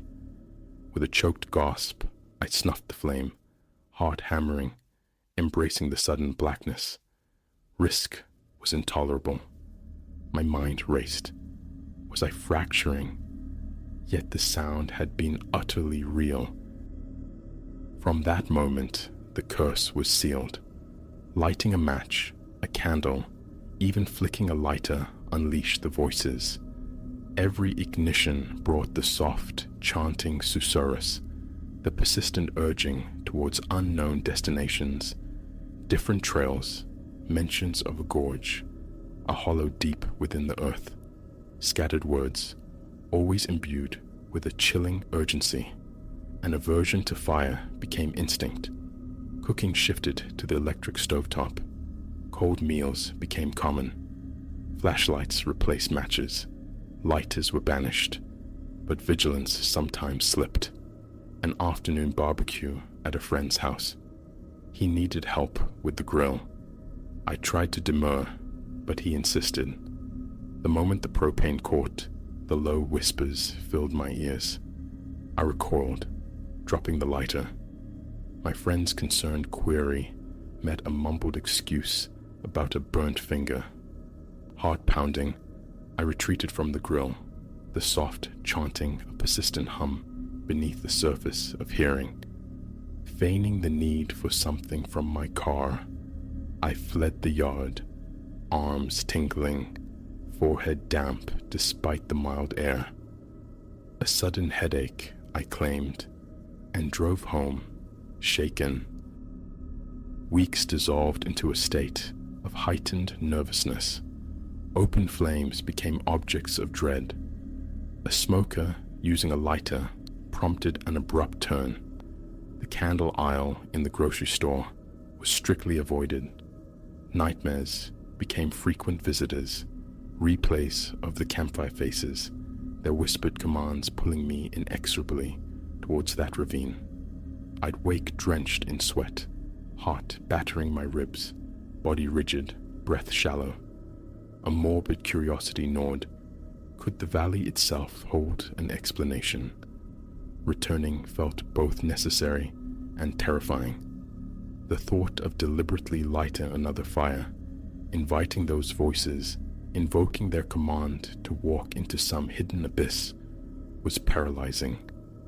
The memory of that incandescent tunnel, the way the flames surged when I tried to flee, the unnerving sensation of being watched, perhaps guided, it held me captive.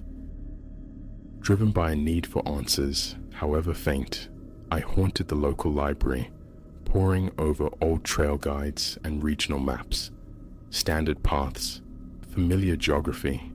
Nothing hinted at anomalous ravines or clandestine sites. Tentative inquiries with local hikers yielded only shrugs. The valley was quiet, they said, sometimes blustery, but unremarkable. Returning home from these excursions, I'd find myself sweating, face flushed, hands trembling. Merely researching the area seemed to conjure the whispers in my mind's ear. Tension became a constant companion, settling in my shoulders, blurring my focus. I took to checking locks obsessively at night, plagued by an irrational fear that something might compel me to strike a match. The next encounter came unexpectedly. A neighbor, tending a small backyard bonfire of pruned branches, asked for a hand. Stepping closer to the heat, my stomach churned, throat constricted. A ringing filled my ears. The fire crackled, and instantly, the faint whispers returned, murmuring of a path near a cascade, concealed behind boulders. My knees weakened. Backing away, I stammered an apology, unable to help. His confused look followed me as I retreated indoors, shutting the door against the sound, breathing fast, heart racing. Sleep offered little respite. Each night, a persistent magnetic pull drew my thoughts back to the valley. Sheets clung damply as I tossed and turned. Fantasies of simply driving out, observing the campsite from a safe distance, warred with the visceral memory of the fire's beckoning power, the terrifying possibility of losing control upon confronting that presence again. One evening, the breaking point arrived. A storm knocked out the power. My trusty flashlight, equipped with fresh batteries, cost only a feeble beam. A search revealed no spare batteries. A candle was the only alternative. I stood staring at it, a silent war raging within, teeth clenched, neck rigid. Finally, yielding, I struck a match. The instant the wick caught, the murmur began. Jaw tightening, a flush of heat radiated through my chest. My scalp prickled. I listened, transfixed, as the whispers reiterated their instructions. Follow the trail. Find the place where the earth falls away. I blew out the flame, but the voice echoed in the ensuing darkness. Sweat slicked my temples. Impulsively, I grabbed my car keys and fled the house, craving air, motion, escape. Rain lashed the windshield as I navigated the slick roads, gripping the wheel, knuckles white. Breath came in ragged gasps. My gaze kept flicking to the empty passenger seat, half expecting a manifestation. The wipers scraped a frantic rhythm. I drove without direction for nearly an hour before circling back home, still profoundly unsettled. And so it remains. Ignition is impossible. Witnessing others tend fires knots my insides. Every flicker, every flame seems to breathe those same instructions.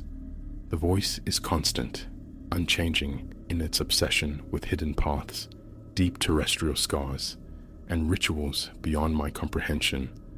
Nights are restless landscapes. Days are tightropes of tension. I have not returned to the valley. I doubt I ever will. Something there wants me, exerts a subtle gravity, but facing it feels like surrender. Explaining this to a doctor, a therapist, feels futile. The inevitable diagnosis, stress, hallucination. But this transcends hallucination. It is knowledge, heard and felt. Closing my eyes, imagining a spark, conjures the sound, the visceral memory. My body remembers, reacting as if I were still crouched by that fire, watching those terrible faces emerge, absorbing their commands. There is no cessation, no ignoring it anymore. I navigate life day by day, defined by avoidance, hoping fire remains unnecessary. Sometimes vigilance holds. Other times, necessity or accident forces an encounter. A match struck, a lighter flicked, and the voices rush back in. That night in the valley irrevocably altered my existence. Why the flames birthed those visages, why the whispers fixate on the ravine, remains opaque. I know only that they do, and I am bound to this haunting. It is a constant presence, hovering just beyond perception, awaiting the smallest spark to flare back into undeniable reality. Describing it feels inadequate. This isn't poetry or metaphor. It is a tangible voice within a tangible flame, directing me towards a place I dread. That is the stark truth. It is here. It is real. I hear it. I feel its pull, and I doubt I will ever strike another light without hearing those whispers again.